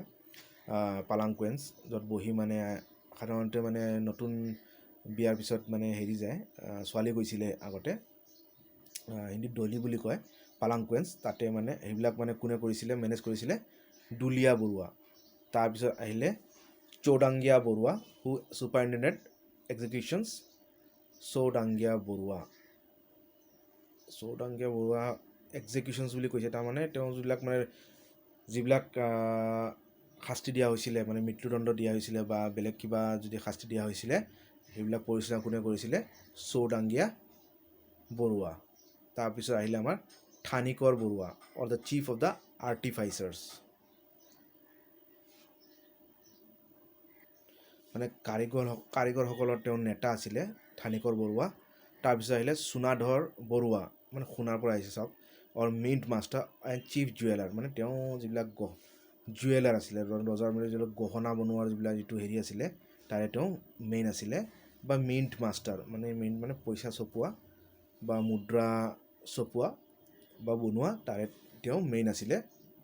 তেওঁ পৰিচালনা কৰিছিলে কোনে সোণাধৰ বৰুৱা তাৰপিছত আহিলে আমাৰ দ্য বেজবৰুৱাটো উপাধি আমি পাওঁৱেই অৰ ফিজিচিয়ান তাৰ নাম বেজ মানে ডাক্তৰ তো বেজবৰুৱা মানে যিজন মানে ৰজাৰ যিজন ডাক্তৰ আছিলে তেওঁক মানে বেজবৰুৱা বুলি কৈছিলে তাৰপিছত আহিলে হাতী বৰুৱা ঘোঁৰা বৰুৱা এণ্ড আদাৰ্ছ তাৰপিছত হাতী বৰুৱা মানে হাতীক পৰিচালনা কৰিছে তাৰপিছত ঘোঁৰা বৰুৱা ঘোঁৰাবিলাক পৰিচালনা কৰিছিলে আৰু এনেকুৱা আৰু বিভিন্ন ধৰণৰ বৰুৱা আছিলে আৰু তাৰপিছত এতিয়া আমি হেৰি কৰি আলোচনা কৰিম ৰাজখোৱাজ কটকীজ কাকতীজ এণ্ড দলাইজ এইবিলাক কোন আছিলে সেইবিলাকৰ বিষয়ে আমি অলপ আলোচনা কৰোঁ There were also 12 Rajkhwas and a number of Kotokis, Kakotis and Dolais. মানে আহোম ৰজাৰ শাসনত 12জন ৰাজখোৱা আছিলে তাৰ লগতে আছিলে কটকিজ কাকটিজ আৰু ডলাইজ এইবিলাক কোন আছিলে সেইবিলাক পঢ়োঁ The first mentioned were commanders of 3,000 men and were subordinate to the Borbarua এই ৰাজখোৱাসকল মানে তেওঁলোকৰ আণ্ডাৰত কিমান আছিলে ৰাজখোৱাৰ আণ্ডাৰত মানে 3,000 মানুহ আছিলে 3,000 মেন আৰু এইবিলাক মানে ৰাজখোৱাসকল মানে বৰবৰুৱাৰ অধীনত আছিলে বা তেওঁলোকৰ তলত আছিলে subordinate to Borbarua They were often employed as arbitrators to settle disputes and as the superintendents of public works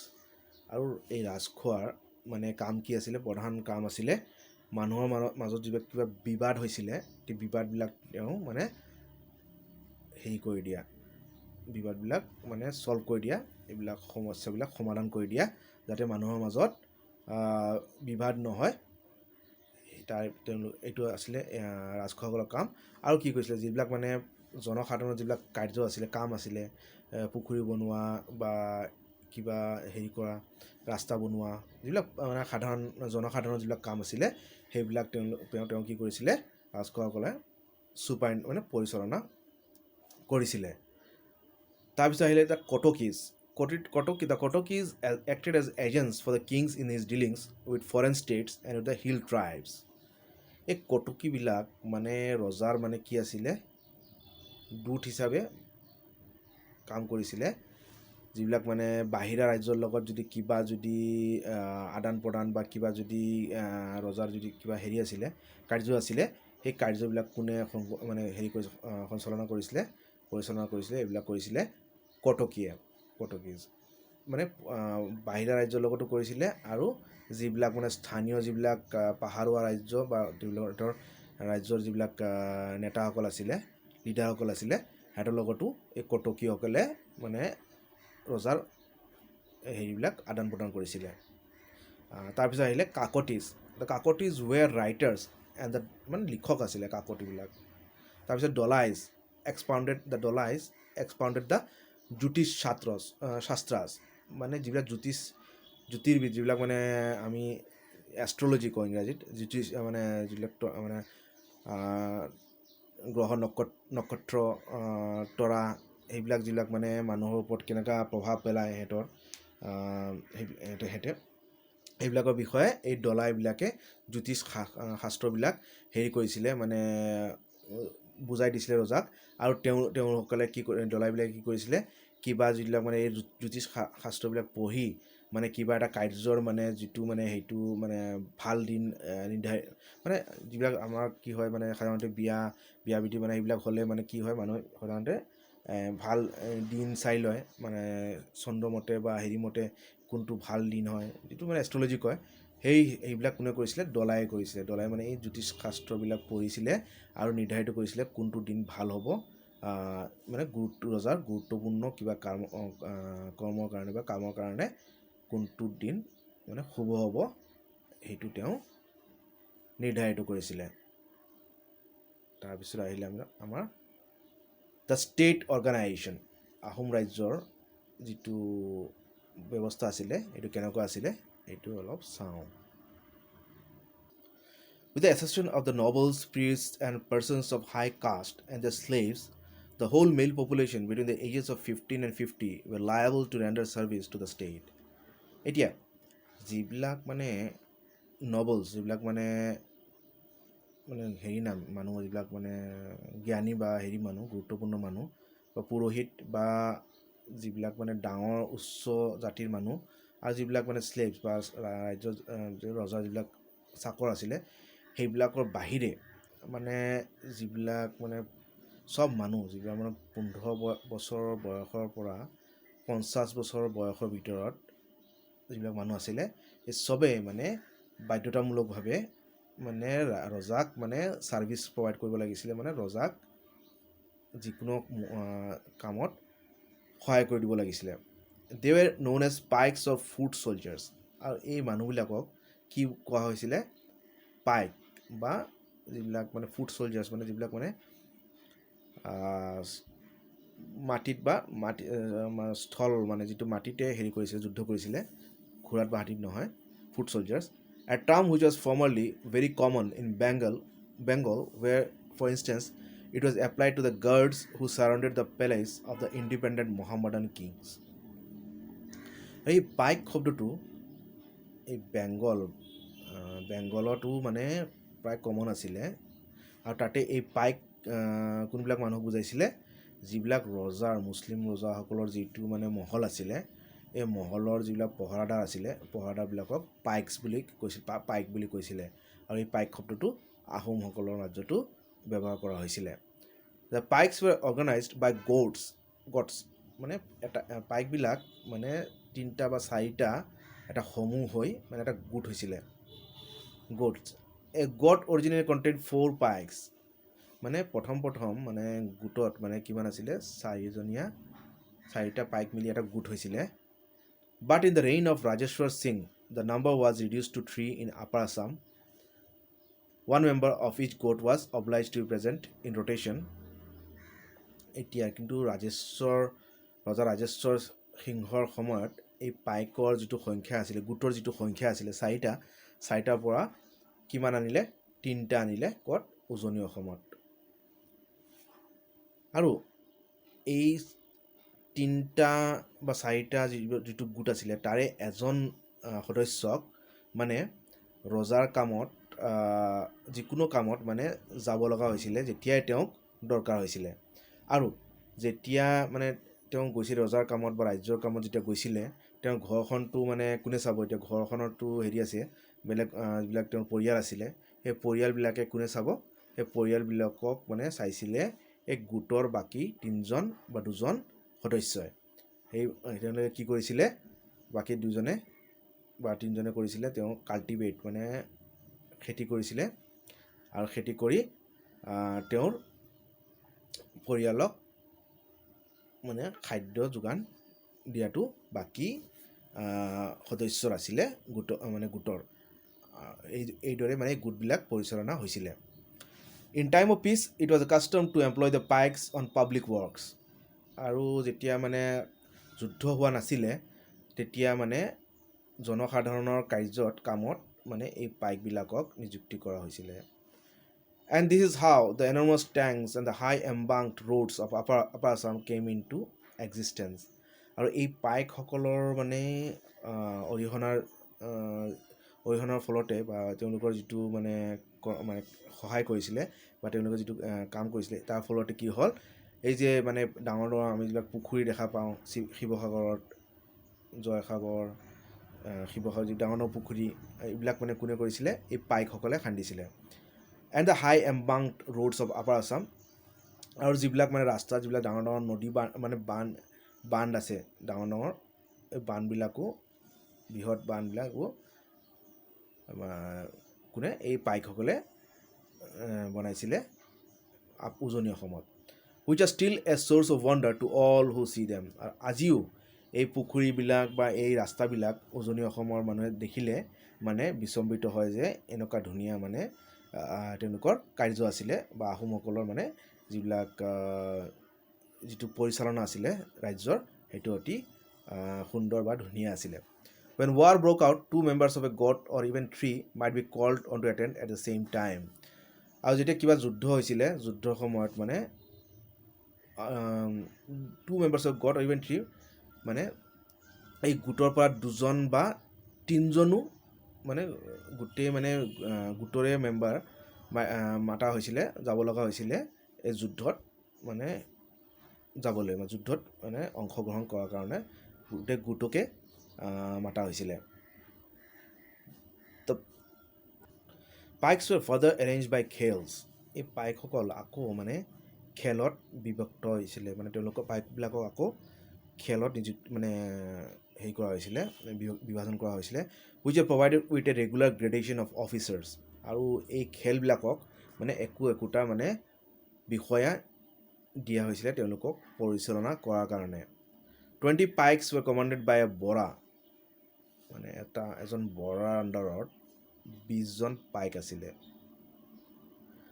100 by a শইকীয়াৰ আণ্ডাৰত কিমানটা আছিলে 100টা 1000 by a হাজাৰিকা এই নামতে গম পায় শইকীয়া হাজাৰিকা 1000 3000 by a ৰাজখোৱা আণ্ডাৰত কিমান আছিলে আগতো পাইছোঁ আমি 3000 and 6000 by a ফুকন আৰু ফুকনৰ আণ্ডাৰত কিমান আছিলে 6000 and the whole were under as rigid discipline as a regular army আৰু এই যিটো ব্যৱস্থা আছিলে বৰা আণ্ডাৰত 20জন পাইক শইকীয়া আণ্ডাৰত 100জন হাজৰিকাৰ আণ্ডাৰত 1000জন ৰাজখোৱা আণ্ডাৰত 3000 এইটো চিষ্টেম যিটো আছিলে এই ব্যৱস্থাটো আছিলে এইটো অতি মানে কাৰা আছিলে মানে এইটো বস্তু মানে ৰিজিড মানে খুব মানে গুৰুত্ব সহকাৰে লোৱা হৈছিলে মানে যিবিলাক মানে নৰ্মেল যিটো ৰেগুলাৰ আমি মানে আৰ্মি যিটো সৈন্য যিটো নিয়ন্ত্ৰণ ব্যৱস্থা সৈন্য ব্যৱস্থা আছিলে ঠিক সেইদৰে এই পাইক ছিষ্টেমো তেনেকুৱা আছিলে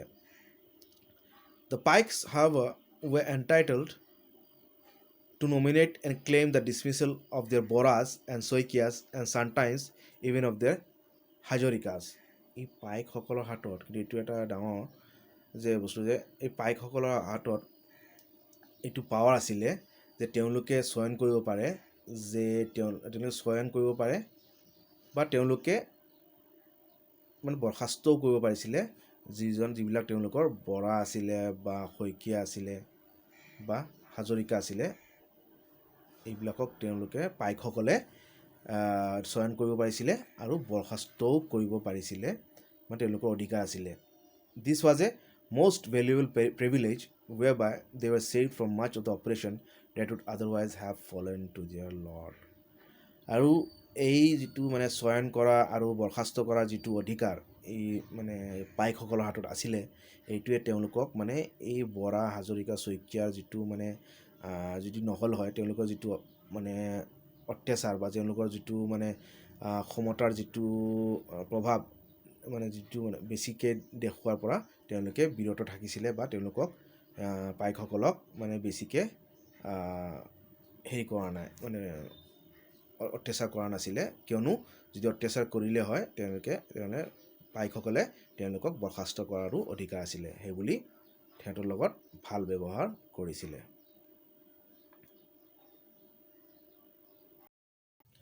The khels were distributed amongst the high nobles in the manner already described and each official had a certain number of pikes assigned to him in lieu of pay. এই পাইকৰ নিচিনা এই খেলবিলাকো ডিষ্ট্ৰিবিউট কৰা হৈছিলে মানে কেইবাটা মানে পাইক একোটা মানে খেলৰ আণ্ডাৰত কেইবাটাও মানে পাইক আছিলে মানে মানুহ আছিলে যিসকলে মানে এই খেলত মানে অন্তৰ্ভুক্ত আছিলে আৰু এই খেলবিলাক কাক দিয়া হৈছিলে খেলবিলাকৰ জিম্মেদাৰী মানে দায়িত্বভাৰ দিছিলে হাই নবলছ এইবিলাক গোহাঁই আছিলে বা বৰবৰুৱা বৰফুকন সিহঁতকে এই খেলবিলাক দিয়া হৈছিলে আৰু এই খেলৰ আণ্ডাৰত পাইক আছিলে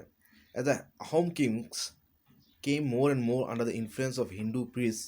large number of pikes were removed from their khels. আৰু লাহে লাহে যেতিয়া আহোমসকল যেতিয়া মানে হিন্দু ধৰ্ম আহোম ৰজাসকলে হিন্দু ধৰ্মত মানে দীক্ষিত হ'ল বা হিন্দু ধৰ্মৰ প্ৰভাৱত আহিলে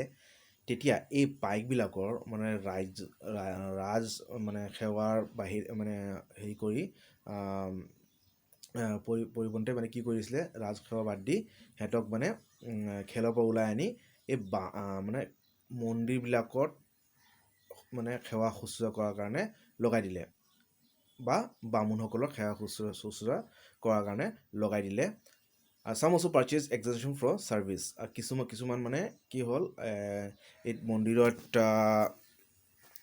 সেই সেৱা কৰাৰ কাৰণে বা বামুণক সেৱা কৰাৰ কাৰণে মানে এই পাইকৰ পৰা বা খেলৰ পৰা ওলাই অহাৰ কাৰণে হেৰি কৰিছিলে মানে টকা দি মানে পাইকৰ পৰা এই ছিষ্টেমৰ পৰা ওলাই আহিছিলে বা খেলৰ পৰা ওলাই আহিছিলে In no other way could a man escape from the control of the officers of his khel whose jurisdiction was personal and not local. কিন্তু ইয়াতে এটা আছিলে যে কিছুমান যদি ব্যক্তিগত যদি কিবা খেল আছিলে তেতিয়াহ'লে এই ব্যক্তিগত খেলৰ পৰা মানে বা কিবা যদি নভেলছ বা যিমান ডাঙৰ বিষয়া সিহঁতৰ যদি ব্যক্তিগত অধীনত আছিলে এই খেলবিলাক তেতিয়াহ'লে তাৰ পৰা কোনো পাইক ওলাই আহিব কোনো পধ্যেই নোৱাৰিছিলে In the course of time, as the members of a khel became dispersed in different parts of the country, this system grew most complicated and inconvenient, but it was still in vogue at the time of the British occupation. আৰু লাহে লাহে ক্ৰম পৰ্যায়ে কি হ'ল যিটো খেল মানে গোটেই মানে আহোম ৰাজ্যত বা গোটেই দেশতে ক'ব পাৰি যিটো মানে বিয়পি গৈছিলে তেতিয়া মানে এই ছিষ্টেমটো খেল ছিষ্টেম বা খেলৰ আণ্ডাৰত পাইক যিটো ছিষ্টেম আছিলে এই ছিষ্টেমটোৱে ব্যৱস্থাটোৱে মানে কি হ'ল জটিল হৈ গ'ল জটিল হোৱাত মানে আৰু এটাক মেনেজ কৰা বহুত হেৰি হৈ গ'ল জটিল হৈ গ'ল মানে তাক ছিষ্টেমটোৱে জটিল হৈ গ'ল তাৰপিছত কি হ'ল এই ব্ৰিটিছ অহাৰ লোকে মানে পাইক ছিষ্টেমটো আমাৰ অসমত আছিলে কিন্তু এই কামৰূপত এই পাইক ছিষ্টেমটো নাছিলে কিয়নো এই কামৰূপত যিটো মানে ৰাজহ সংগ্ৰহ কালেক্টিং ৰেভিনিউ এইটো কেনেকুৱা হৈছিলে এইটো একোটা মানে এৰিয়া বা জিলাক মানে কি কৰা হৈছিলে পৰগানাজত ভাগ কৰা হৈছিলে এই পৰগানা চিষ্টেমটো কিন্তু বেংগলৰ পৰা আহিছে মানে তাতে ধৰক আমাৰ এনেকুৱা সাউথ পৰগনাজ নৰ্থ 24 পৰগনাজ সাউথ 24 পৰগনাজ এই পৰগনা চিষ্টেমটো বেংগলৰ ৰজা মুছলিম ৰজাসকলে হেৰি কৰিছিলে আনিছিলে প্ৰথমবাৰৰ কাৰণে আৰু এই পৰগনা চিষ্টেমটো আমাৰ কামৰূপত মানে এই মুছলিম ৰজাসকলৰ যেতিয়া মানে প্ৰভাৱত কামৰূপত এই পৰগনা চিষ্টেমটো আছিলে আৰু ইয়াতে পাইক চিষ্টেমটো নাছিলে As a reward for his services, each pike was allowed 2 puras, nearly 3 acres of the best rice land, free of charge. মানে এই পাইকসকলৰ যিটো সেৱা আছিলে ৰাজসেৱা সেই সেৱাৰ বিনিময়ে তেওঁলোকক মানে একোটা পাইকক কি দিয়া হৈছিলে 2 পুৰা যিটো বৰ্তমান 3 একৰ নিয়াৰলি 2 মাটি দিয়া হৈছিলে ধান খেতি কৰাৰ কাৰণে মাটি দিয়া হৈছিলে মানে এইটোত কোনো কৰ লগোৱা হোৱা নাছিলে একদম ফ্ৰী অফ চাৰ্জ মানে বিনামূলীয়াকৈ দিয়া হৈছিলে If personal service was not required, he paid 2 rupees instead. আৰু যদি ব্যক্তিগতভাৱে কোনো যদি ৰাজ্যত বা ৰজাক কোনো সহায় কৰা নাছিলে তেনেহ'লে এই পাইকক একোজন পাইকে মানে 2 টকাকৈ ৰজাক দিব লগা হৈছিলে এইটো মানে কৰ হিচাপে He was also given land for his house and garden. আৰু 2 পুৰা মানে ধান খেতি বা 3 একৰ ধান খেতি কৰা মাটিৰ বাহিৰেও তেওঁক মানে ঘৰৰ কাৰণে আৰু বাগিচাৰ কাৰণে শাক পাচলি কৰাৰ কাৰণে মানে মাটি দিয়া হৈছিলে For which he paid a poll or house tax of 1 rupee except in Dorong where a herd tax of the same amount was levied upon each party using a separate cooking place আৰু এই ঘৰৰ কাৰণে আৰু বাগিচাৰ কাৰণে যিটো মাটি দিয়া হৈছিলে তাৰ কাৰণে তেওঁ মানে টেক্স দিব লগা হৈছিলে হাউচ টেক্স কিমান সেইটো ৰেটটো আছিলে অফ 1 rupee মানে 1 টকা দিয়া হৈছিল 1 টকাকে মানে হেৰি টেক্স দিব লগা হৈছিলে কৰ এছদিন দৰঙত কিন্তু এই চিষ্টেমটো নাছিলে সেই দৰঙত মানে চিষ্টেমটো আছিলে মানে ৱেৰ হাৰ্ড টেক্স মানে যিটো চৌকা যোনে মানে ৰান্ধনি ঘৰ যিটো ঘৰত আছে সেই ঘৰে মানে 1 টকাকে মানে কৰ দিব লগা হয় মানে যদি ঘৰ আছে মাটি আছে কিন্তু ৰান্ধনি ঘৰ নাই তেতিয়াহ'লে এই টেক্সটো দিব লগা নাছিলে কিন্তু যদি সেপাৰেট কুকিং প্লেচ বা মানে ৰান্ধনি ঘৰ আছিলে তেতিয়া 1 টকাকে এই একোটা ৰান্ধনি ঘৰৰ পৰা কৰ লৈছিলে আহোম ৰজাই Anyone clearing land other than the above was allowed to hold it on payment of 1 or 2 rupees a pura আৰু ইয়াৰ বাহিৰেও যদি কোনোবাই যদি মানে বেলেগ এক্সট্ৰাকে মাটি ল'ব বিচাৰিছিলে তেনেহ'লে তেওঁ ল'ব পাৰিছিলে কিন্তু তেওঁ 1 টকা বা 2 টকা দিব লগা হৈছিলে টেক্স 1 পুৰা বা 1.5 একৰ মাটিৰ কাৰণে 1 টকা বা 2 টকা দিব লগা হৈছিলে আহোম ৰাজ্যত So long as it was not required on a new census taking place to provide the pikes with the proper allotments. In the inundated parts of the country, the land was cultivated chiefly by the emigrating ryots, or as they are now called, palm cultivators, who paid a plough tax. আৰু যিবিলাক মানে মানে বানত আক্ৰান্ত যিবিলাক area আছিলে মানে বানে হেৰি কৰা আছিলে যিবিলাক এলেকা সেইবিলাকত মানে কোনে মাটিবিলাক হেৰি কৰিছিলে খেতি কৰিছিলে এইবিলাক ৰায়ত মানে বাহিৰৰ পৰা অহা মানুহসকলে মানে সেইবিলাক খেতি কৰিছিলে লোকেল আহোমৰ কোনেও কৰা নাছিলে or as they are now called palm cultivators এইবিলাকক কি কোৱা হৈছিলে বাহিৰৰ পৰা অহা মানে বিদেশী যিবিলাক কাল্টিভেটৰ খেতিয়ক আছিলে সিহঁতক আহোম ৰাজ্যত কোৱা হৈছিলে পাম কাল্টিভেটৰ্ছ আৰু তেওঁলোকে মানে টেক্স দিব লগা হৈছিলে তেওঁলোকৰ প্লাউ টেক্স খেতি কৰাৰ কাৰণে লাংগল যিটো আছে তাৰ কাৰণে এটা টেক্স দিব লগা হৈছিলে The hill tribes who grew cotton paid a whole tax আৰু পাহাৰীয়া যিবিলাক জনজাতি আছিলে তেওঁলোকে এটা টেক্স দিব তেওঁলোকে কি খেতি কৰিছিলে কটন কপাহ কৰিছিলে খেতি কৰিছিলে আৰু তেওঁলোকক কি দিব লগা হৈছিলে সৌৰ টেক্স এইটো মানে মাটিত যে খান্দা যিবিলাক যিটো কোদাল আছে তাৰ টেক্স দিব লগা হৈছিলে Artisans and others who did not cultivate land paid a higher rate of poll tax amounting to 5 rupees per head for gold washers and brass workers আৰু যিবিলাক মানে শিল্পী আছিলে আৰু যিবিলাক মানে বুদ্ধিজীৱী আছিলে যিবিলাক মানে খেতি কৰা নাছিলে তেওঁলোকে মানে এই সাধাৰণ যিবিলাক খেতি কৰা মানুহ বা ৰায়ত আছিলে হেততকৈ বেছি কৰ দিব লগা হৈছিলে আৰু প্ৰায় এইটো কিমান হৈছিলে প্ৰায় 5 টকা পাৰ হেড জনপ্ৰতি 5 টকা আছিলে যিবিলাক মানে সোণৰ লগত সোণ ধুইছিলে বা সোণাৰী আছিলে বা যিবিলাক মানে কাঁহ পিতলৰ কাম কৰিছিলে তাৰপিছত 3 টকা আছিলে কাৰ যিবিলাক মানে তেল ওলাইছিলে সৰিয়হ তেল ওলাইছিলে আৰু মাছমৰীয়াসকলে 3 টকা দিব লগা হৈছিলে তাৰমানে সোণাৰী আৰু কাঁহ পিতলৰ কাম কৰা কাৰিকৰক কিমান দিব লগা হৈছিলে 5 টকা আৰু যিবিলাক মানে তেল ওলাইছিলে মানে সৰিয়হ পিহি আৰু যিবিলাক মাছমৰীয়া আছিলে তেওঁলোকে 3 টকা দিব লগা হৈছিলে জনপ্ৰতি আহোম ৰাজ্যত The rice lands were redistributed from time to time but not the homesteads which descended from father to son এই চাওক এইটো এটা ডাঙৰ মানে যিবিলাক ধান খেতি কৰা যিবিলাক মাটি আছিলে ৰাইচলেণ্ডছ সেইবিলাক মানে কোনেও মানে পৈতৃক সম্পত্তি নাছিলে সেইবিলাক কি কৰা হৈছিলে সময়ে সময়ে মানুহৰ মাজত আবণ্টন কৰা হৈছিলে বা বিলাই দিয়া হৈছিলে তেওঁলোকৰ দৰকাৰ অনুযায়ী কিন্তু যিবিলাক মানে ভেটি আছিলে মানুহে যিবিলাক মানে ঘৰৰ যিবিলাক মাটি ভেটি সেইবিলাক মানে বংশগত আছিলে মানে এইটো বাপেকৰ পৰা তেওঁৰ পুত্ৰলৈ গৈছিলে বংশগত হিচাপে The only other lands which could be regarded as private property were the estates granted to the nobles and in later times to temples and brahmins কিন্তু আৰু ইয়াৰ বাহিৰেও যিটো মানুহৰ মাটি ঘৰৰ ভেটি সেইটোৰ বাহিৰেও আৰু যিবিলাক মানে ব্যক্তিগত সম্পত্তি আছিলে সেইবিলাক আছিলে যিবিলাক মাটি এই বুদ্ধিজীৱীসকলক মানে আহোম ৰজাই দান কৰিছিলে আৰু যিবিলাক মানে মন্দিৰৰ কাৰণে মাটি দান কৰা ভূমি দান কৰিছিলে বা বামুণক দান কৰিছিলে মাটি সেইবিলাক মানে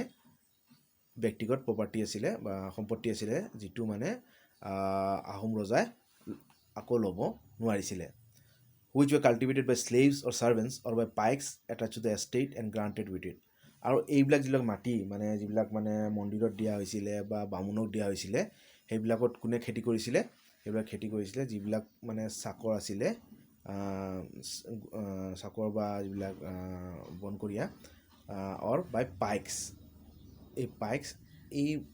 যেতিয়া মানে এই ভূমিবিলাক দান কৰিছিলে মন্দিৰত বা বামুণক তেতিয়া এই পাইক্সবিলাকো বা এই চাকৰবিলাকো এইবিলাক কি কৰিছিলে মানে আহোম ৰজাই এই মাটিৰ লগত মানে দিছিলে মানে দান কৰিছিলে মানে একোটা ভূমিৰ লগত একো মানে কেইবাটা পাইক বা চাকৰ দিছিলে যিসকলে তাতে খেতি কৰিব তো এইটো ছিষ্টেম আছিলে আহোমসকলৰ মাটিৰ পৰিচালনা কৰাৰ এতিয়া আমি আলোচনা কৰিম আহোমসকলৰ সময়ত ন্যায় ব্যৱস্থা কেনেকুৱা আছিলে সেই বস্তু আলোচনা কৰিম In civil matters, the Hindu law was expounded by the Brahmins seems to have been generally followed in later times. যিটো সামৰিক বিষয় যিবিলাক মানে জনসাধাৰণৰ বিষয় যিবিলাক মানে ন্যায়ৰ বা যিবিলাক মানে ন্যায় সমস্যা বা যিটো অপৰাধ সেইবিলাকৰ মানে হিন্দু নিয়মত মানে ন্যায় প্ৰদান কৰা হৈছিলে আৰু At an earlier period, the judge decided according to the custom of the country and his own standard of right and wrong. কিন্তু যেতিয়া ইয়াৰ আগতে মানে হিন্দু নিয়ম যেতিয়া নাছিলে তেতিয়া কি কৰা হৈছিলে এই ন্যায়াধীশৰ জাজৰ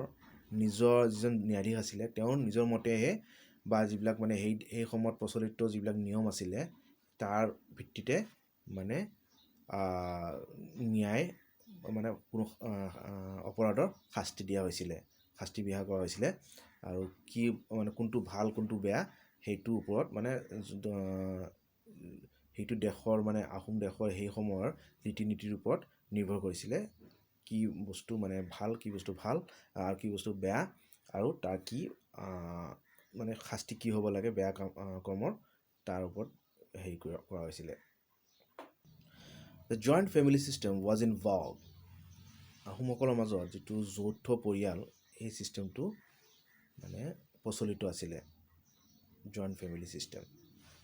but amongst all except the highest classes the family usually separated on the death of the father when the sons took equal shares to the exclusion of daughters কিন্তু যিবিলাক আহোমসকলৰ মাজত যিবিলাক উচ্চ জাতি উচ্চ শ্ৰেণীৰ লোক আছিলে মানুহ আছিলে তেওঁলোকৰ পৰিয়াল যেতিয়া মানে বাপেক এই পৰিয়ালৰ যিজন বাপেক আছিলে বা ফাদাৰ আছিলে তেওঁ যেতিয়া মানে মৃত্যু হৈছিলে তেতিয়া ফেমিলি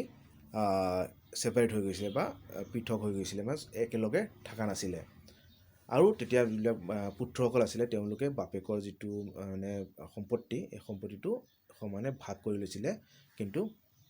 যি তেওঁলোকৰ কোনো বাপেকৰ যি কোনো পুত্ৰী আছিলে তেতিয়া তেহেঁতক দিয়া নাছিলে এই পৈতৃক সম্পত্তি ছোৱালীবিলাকে পোৱা নাছিলে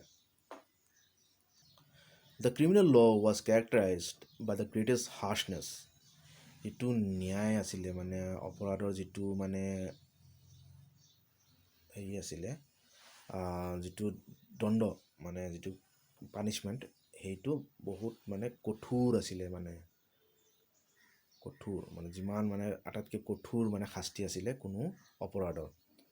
এণ্ড মিউটিলেশ্যন মানে কিবা অংগ কাটি দিয়া হাত ভৰি কাটি দিয়া ব্ৰাণ্ডিং উইথ হট আইৰনছ মানে গৰম লোহাৰে মানে গাত মানে হেৰি কৰা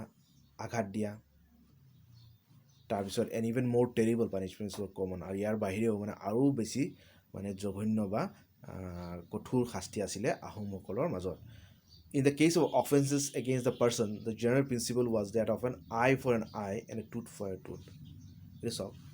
আহোমসকলৰ মাজত যিটো ন্যায় ব্যৱস্থা আছিলে এইটো বিশ্বাস কৰিছিলে যে মানে যিটো মানে eye for an eye and a tooth for a tooth মানে যাক যেনেকুৱা ক্ষতি কৰা হৈছিলে তাক তেনেকৈ ক্ষতি কৰা হ'ব যেনেকুৱা মানে কোনোবাই যদি কাৰোবাক যদি মাৰি পেলাইছে তেনে তাক মাৰি পেলোৱা হ'ব কোনোবাই যদি কাৰোবাৰ যদি মানে চকু এটা ফুটা কৰি দিছে তেতিয়াহ'লে তাৰো চকু ফুটা কৰি দিয়া হ'ব মানে আই ফৰ আই মানে সমান মানে যিমানখিনি তেওঁ বেলেগক আঘাত দিছে তেওঁকো সিমানখিনি আঘাত দিয়া হ'ব and the culprit was punished with precisely the same injury as that inflicted by him on the complainant. The penalty for rebellion was various forms of capital punishment such as starvation, flaying alive, impaling and hanging of which the last mentioned was esteemed the most honorable. আৰু কোনোবাই যদি বিদ্ৰোহ কৰা হৈছিলে ৰজাৰ লগত বিদ্ৰোহ কৰিছিলে তেতিয়াহ'লে তেওঁৰ শাস্তিটো আছিলে কেপিটেল পানিছমেণ্ট মানে মাৰি পেলোৱা হৈছিলে মৃত্যুদণ্ড দিয়া হৈছিলে আৰু মৃত্যুদণ্ডটো কেনেকুৱা মাৰি পেলাইছিলে ষ্টাৰভেশ্যন মানে কেইবাদিনো মানে নোখোৱাকৈ তেওঁক মাৰি পেলোৱা হৈছিলে খোৱা নিদিয়াকৈ তাৰপিছত ফ্লেইং এলাইভ মানে কিবা দি কোবাই মানে ছালটো এৰাই দিছিলে ইম্পালিং মানে কিবা জোঙা অস্ত্ৰৰে মানে ঘপিয়াই মাৰিছিলে এণ্ড হেংগিং এইটো হ'ল মানে যিটো আমাৰ ফাঁচি দিয়া ওলমাই দিয়া of which the last mentioned was esteemed the most honorable আৰু এই ফাঁচি দি কাৰোবাক যদি মৃত্যুদণ্ড দিছিলে মানে এইটো এটা সন্মানীয় মৃত্যুদণ্ড বুলি কৈছিলে আহোম ৰাজ্যত মানে এইটো সন্মানীয় মৃত্যু বুলি গণ্য কৰা হৈছিলে The death penalty was often inflicted not only on the rebel himself but on all the members of his family আৰু কোনোবা এজনে যদি মানে বিদ্ৰোহ কৰিছিলে তেতিয়াহ'লে তেওঁক অকলে মানে এই মৃত্যুদণ্ড দিয়া হোৱা নাছিলে বৰঞ্চ তেওঁৰ গোটেই পৰিয়ালক মানে এই মৃত্যুদণ্ড দিয়া হৈছিলে মানে অতি মৰ্মম শাস্তি আছিলে আহোম ৰাজ্যত No record was kept in criminal trials but in civil cases a summary of the proceeding was drawn out and given to the successful party এতিয়া যদি কোনো অপৰাধৰ যদি কিবা ন্যায় বিচাৰ হৈছিলে তাৰ কোনো ৰেকৰ্ড নাছিলে কোনো তথ্য বা ৰেকৰ্ড লিখিত হিচাপে বা কোনো হেৰি হিচাপে ৰখা নাছিলে কিন্তু যিটো মানে সামৰিক যিটো বিষয় যিটো যেনেকৈ মাটি বাৰী বা বেলেগ কিবা যিবিলাক বিষয় আছিলে তেতিয়াহ'লে তাৰ মানে ৰেকৰ্ড ৰখা হৈছিলে আৰু এই যিবিলাক মানে থুলমূলকৈ এই ৰেকৰ্ডৰ তথ্যখিনি যিটো পাৰ্টি মানে জিকিছে তাক দিয়া হৈছিলে। The chief judicial authorities were the three Gohais, the Borborua and the Borfukan. এইবিলাক যিবিলাক ন্যায় বিষয়াবিলাক কোন আছিলে? এই তিনিটা আমি যে গোহাঁই পাইছিলোঁ, বৰগোহাঁই, বৰপাত্ৰ গোহাঁই, বুঢ়া গোহাঁই, এই তিনিজন গোহাঁই, তাৰপিছত বৰবৰুৱা আৰু বৰফুকন, এইসকল আছিলে আমাৰ কি এই ন্যায় বিচাৰ কৰাৰ জিম্মেদাৰ আছিলে। মানে তেওঁলোকে ন্যায় বিচাৰ কৰিছিলে ইণ্ডিয়াৰ, আৰু তেওঁলোকে ক'ত কৰিছিলে? তেওঁলোকৰ নিজৰ এৰিয়াত কৰিছিলে বা ৰাজ্যত কৰিছিলে, যিখিনি অঞ্চল তেওঁলোকৰ আণ্ডাৰত আছিলে তাতে কৰিছিলে। And trials were conducted before them or their subordinates each in his own jurisdiction. আৰু যিবিলাক মানে ন্যায় গোচৰ হৈছিলে সেইবিলাক তেওঁলোকৰ আগত হৈছিলে এই গোহাঁই বা বৰবৰুৱা বা বৰফুকনৰ আগত হৈছিলে, বা তেওঁলোকৰ কোনোবা নিযুক্ত কোনোবা বিষয়া আছিলে তেওঁলোকৰ আণ্ডাৰত তেওঁলোকৰ সন্মুখত এইবিলাক বিচাৰ গোচৰ হৈছিলে। An appeal led to them from their subordinates, and in the case of Borborua and Borfukan, a second appeal could be made to the sovereign, which was dealt with on his behalf by the Nyayakhuda Fukan. এই গোহাঁই, বৰবৰুৱা, বৰফুকন বা এনেকুৱা under যিবিলাক মানে ছাবঅৰ্ডিনেটছ বা বিষয়াসকল আছিলে, যিসকলে মানে ন্যায় ব্যৱস্থা চলাইছিলে, তেওঁলোকে যদি কিবা ভুল কৰিছিলে তেতিয়াহ'লে সেই ভুলৰ মানে আপিল কৰিব, মানে আকৌ মানে হেৰি কৰিব পাৰিছিলে, তেতিয়াহ'লে কি কৰিব পাৰিছিলে? এই গোহাঁই বা বৰবৰুৱা বা বৰফুকনক মানে আপিল কৰিব পাৰিছিলে বা আবেদন কৰিব পাৰিছিলে যে এই ন্যায় বিষয়ে আকৌ পুনৰ বিচাৰ হওক। কিন্তু যদি বৰবৰুৱা বা বৰফুকনে যদি কিবা ভুল কৰিছিলে তেতিয়াহ'লে এই যিজন মানে ৰজা আছিলে তেওঁক মানে আপিল কৰাৰ বা আবেদন কৰাৰ ব্যৱস্থা আছিলে। কিন্তু এই ন্যায় ব্যৱস্থাটো কোনে কৰিছিলে? এই ৰজাই মনোনীত কৰা ন্যায়খুদা ফুকনে, যিটো পদাবী বনোৱা হৈছিলে ন্যায়খুদা ফুকন, তেওঁ কৰিছিলে এই গোচৰৰ আবেদনৰ ওপৰত তেওঁ কাৰ্য কৰিছিলে। The president of each court was assisted by a number of assessors, kotokis, gonoks or pandits, by whose opinion he was usually guided. একোটা মানে হেৰিত আইন কোঠাত মানে হেৰি হৈছিলে, মানে কিছুমান মানে হেৰি আছিলে, বিষয়া আছিলে বা মানে কৰ্মী আছিলে, যিসকলে মানে এই ন্যায় ব্যৱস্থাত এই প্ৰেচিডেণ্টক, যিজনে মানে এই বৰবৰুৱা, বৰফুকন বা যিবিলাক ন্যায়খুদা ফুকন, তেওঁলোকক মানে সহায় কৰিছিলে। এইবিলাক হ'ল কটকী, গণক আৰু পণ্ডিত। সাধাৰণতে তেওঁলোকৰ মতামতটো এই যিজনে ন্যায় দিব তেওঁ মানিছিলে।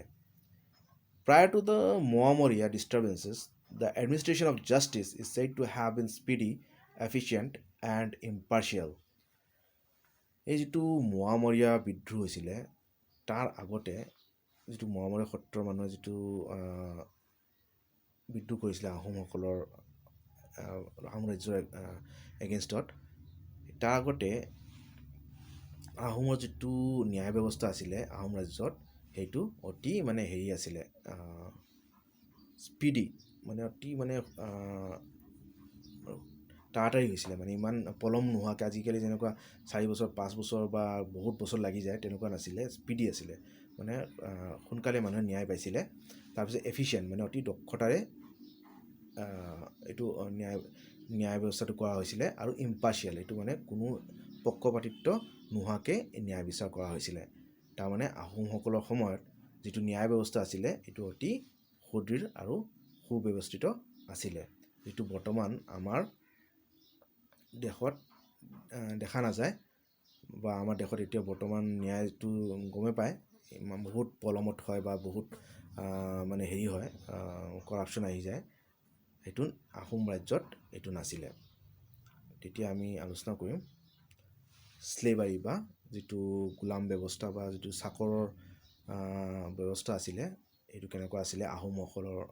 ৰাজ্যত। তাৰ বিষয়ে আলোচনা কৰিম। The chief nobles cultivated their private estates with the aid of slaves, that is, persons taken in war or purchased from the hill tribes and of their retainers who were either hillmen or manumitted slaves. এইবিলাক আহোম যিবিলাক বিষয়াসকল আছিলে বা ডাঙৰ ডাঙৰ যিবিলাক মানুহ আছিলে সিহঁতৰ যিবিলাক মানে নিজৰ যিবিলাক মাটি আছিলে সেইবিলাক কাৰ দ্বাৰা খেতি কৰিছিলে, এই স্লেভছ যিবিলাক চাকৰ আছিলে সিহঁতে কিনিছিলে ক'ৰ পৰা,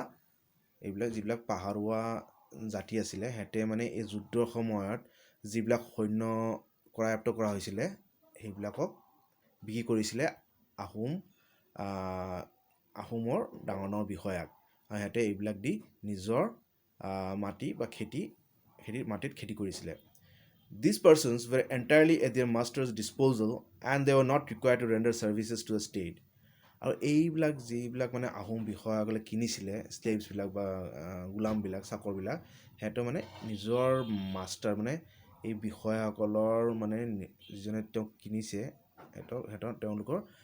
আণ্ডাৰত আছিলে আৰু মানে ৰাজ্যৰ কোনো কাম কৰা নাছিলে, কেৱল এই সিহঁতৰ মালিকৰহে কাম কৰিছিলে। Their position was thus in some ways better than that of the pikes, who it is said often took refuge on private estates and passed themselves off as slaves. এতিয়া এই যিবিলাক স্লেভছ আছিলে বা চাকৰ আছিলে সিহঁতৰ অৱস্থা এই পাইকসকলতকৈ অলপ উন্নত আছিলে, কিয়নো এই পাইকসকলে চবৰ কাম কৰিব লাগিছিলে, মানে বিষয়াসকলৰ কৰিব লাগিছিলে, ৰজাৰো কাম কৰিব লগা হৈছিলে, যুদ্ধতো যাব লগা হৈছিলে। কিন্তু এই যিবিলাক চাকৰ আছিলে বা স্লেভছ আছিলে সিহঁতে কেৱল সিহঁতৰ মানে যিজন গৰাকী সেই গৰাকীৰে মানে কাম কৰিছিলে, গৰাকী মানে মালিকৰ মাটিত কাম কৰিছিলে, বেলেগ একো কাম কৰা নাছিলে বা ৰাজ্যৰ কাম কৰা নাছিলে। আৰু ঠিক সেইদৰে এই পাইকবিলাকে এই সিহঁতৰ যিটো শোচনীয় অৱস্থা তাৰ পৰা বাচিবলৈ কি কৰিছিলে, এই প্ৰাইভেট মাটিত মানে মালিকৰ আণ্ডাৰত প্ৰাইভেট মাটিত মানে চাকৰি হিচাপে কাম কৰিছিলে, যাতে ৰজাৰ কোনো কাম কৰিব নালাগে আৰু তেওঁলোকৰ যিটো অৱস্থা তাৰ পৰা অলপ হাত সাৰিব পাৰে। The owning of slaves, however, was by no means confined to the nobles, and all persons of respectable position had one or more of them, by whom all the drudgery of the household and the labor of the field were performed. এতিয়া এই যিটো মানে স্লেভছসকল বা গোলামসকল চাকৰবিলাক অকল যে ডাঙৰ মানে ডাঙৰ উচ্চ শ্ৰেণীৰ মানুহে কিনিব পাৰিব বা সিহঁতক ল'ব পাৰিব সেইটো নাছিলে, যিকোনো মানুহ যাৰ মানে অৱস্থা ভাল আছিলে সমাজত সিহঁতে মানে এই মানে স্লেভছবিলাক কিনিছিলে আৰু সিহঁতক দি মানে যিবিলাক মানে ঘৰৰ যিবিলাক দৈনন্দিন কাম আছিলে চব কামবিলাক কষ্টদায়ক যিবিলাক কাম আছিলে সেইবিলাক কৰাইছিলে আৰু যিবিলাক মানে খেতিৰ কামো আছিলে সেইবিলাকো এই স্লেভছৰ দ্বাৰা কৰাইছিলে। The widespread prevalence of the institution is shown by the fact that David Scott is said to have released 12,000 slaves in Kamrup alone. এই যিটো মানে চাকৰ ৰখাৰ যিটো প্ৰথা এইটো ইমানে মানে গোটেই আহোম ৰাজ্যত আছিলে তাৰ প্ৰভাৱটো, যে এতিয়া মানে ডেভিড স্কট যেতিয়া অসমৰ কমিশ্যনাৰ আছিলে তেতিয়া প্ৰায় মানে 12,000 স্লেভছ বা পণবন্দীসকল কি কৰিছিলে, কামৰূপত মোকলাই দিছিলে। তাৰমানে ইমান মানে এই চাকৰ বা পণবন্দী মানে ব্যৱস্থাটো আছিলে অসমত। Many of these unfortunates were free men who had lost their liberty by mortgaging their persons for a loan or the descendants of such persons. আৰু এইবিলাক যে স্লেভছ আছিলে তাৰে ভিতৰত বহুত এনেকুৱা আছিলে সিহঁতে মানে নিজকে বিক্ৰী কৰি মানে লোনৰ পৰা মুক্ত হৈছিলে আৰু কিছুমান আছিলে এই যে লোনৰ পৰা মুক্ত হ'বলৈ মানে যিবিলাক মানুহে নিজকে বিক্ৰী কৰি দিছিলে তেওঁলোকৰ পুত্ৰ বা বংশধৰ, আৰু সেইবিলাক মানে যেতিয়া মানে নিজৰ পূৰ্বপুৰুষ যেতিয়া স্লেভছ আছিলে বা গোলাম আছিলে তেতিয়া তেওঁলোকৰ মানে বংশধৰো মানে এই গোলাম হৈছিলে, মানে তেওঁলোকে গোলাম হ'ব লগা হৈছিলে যিজনে তেওঁলোকক কিনিছিলে। They were bought and sold openly, the price ranging from about 20 rupees for an adult male of good caste to 3 rupees for a low caste girl. আৰু এই স্লেভবিলাকক মানে মুক্ত বজাৰত মানে মুকলিভাৱে কিনা আৰু বেচা কিনা হৈছিলে আৰু মানে এইবিলাক মানে স্লেভসকলৰ মানে দাম আছিলে 20 টকা, প্ৰায় 20 টকা এজন মানে ডেকা পুৰুষৰ বাবে। আৰু মানে ভাল জাতিৰ ডেকা পুৰুষৰ দাম আছিলে প্ৰায় 20 টকা। আৰু নিম্ন স্তৰৰ মানে ছোৱালীৰ মানে নিম্ন জাতিৰ ছোৱালীৰ দাম আছিলে কিমান 3 টকা। মানে ইমানে মানে মানুহৰ দাম লগাইছিলে বা মানুহৰো বেচা কিনাৰ বস্তু বাহনৰ নিচিনা বেচা কিনা হৈছিলে। এতিয়া আমি আলোচনা কৰিম ছ'চিয়েল ডিষ্টিংশ্যনছ, মানে সামাজিক যিবিলাক মানে বিভেদ আছিলে সেইবিলাকৰ বিষয়ে অলপ আলোচনা কৰিম।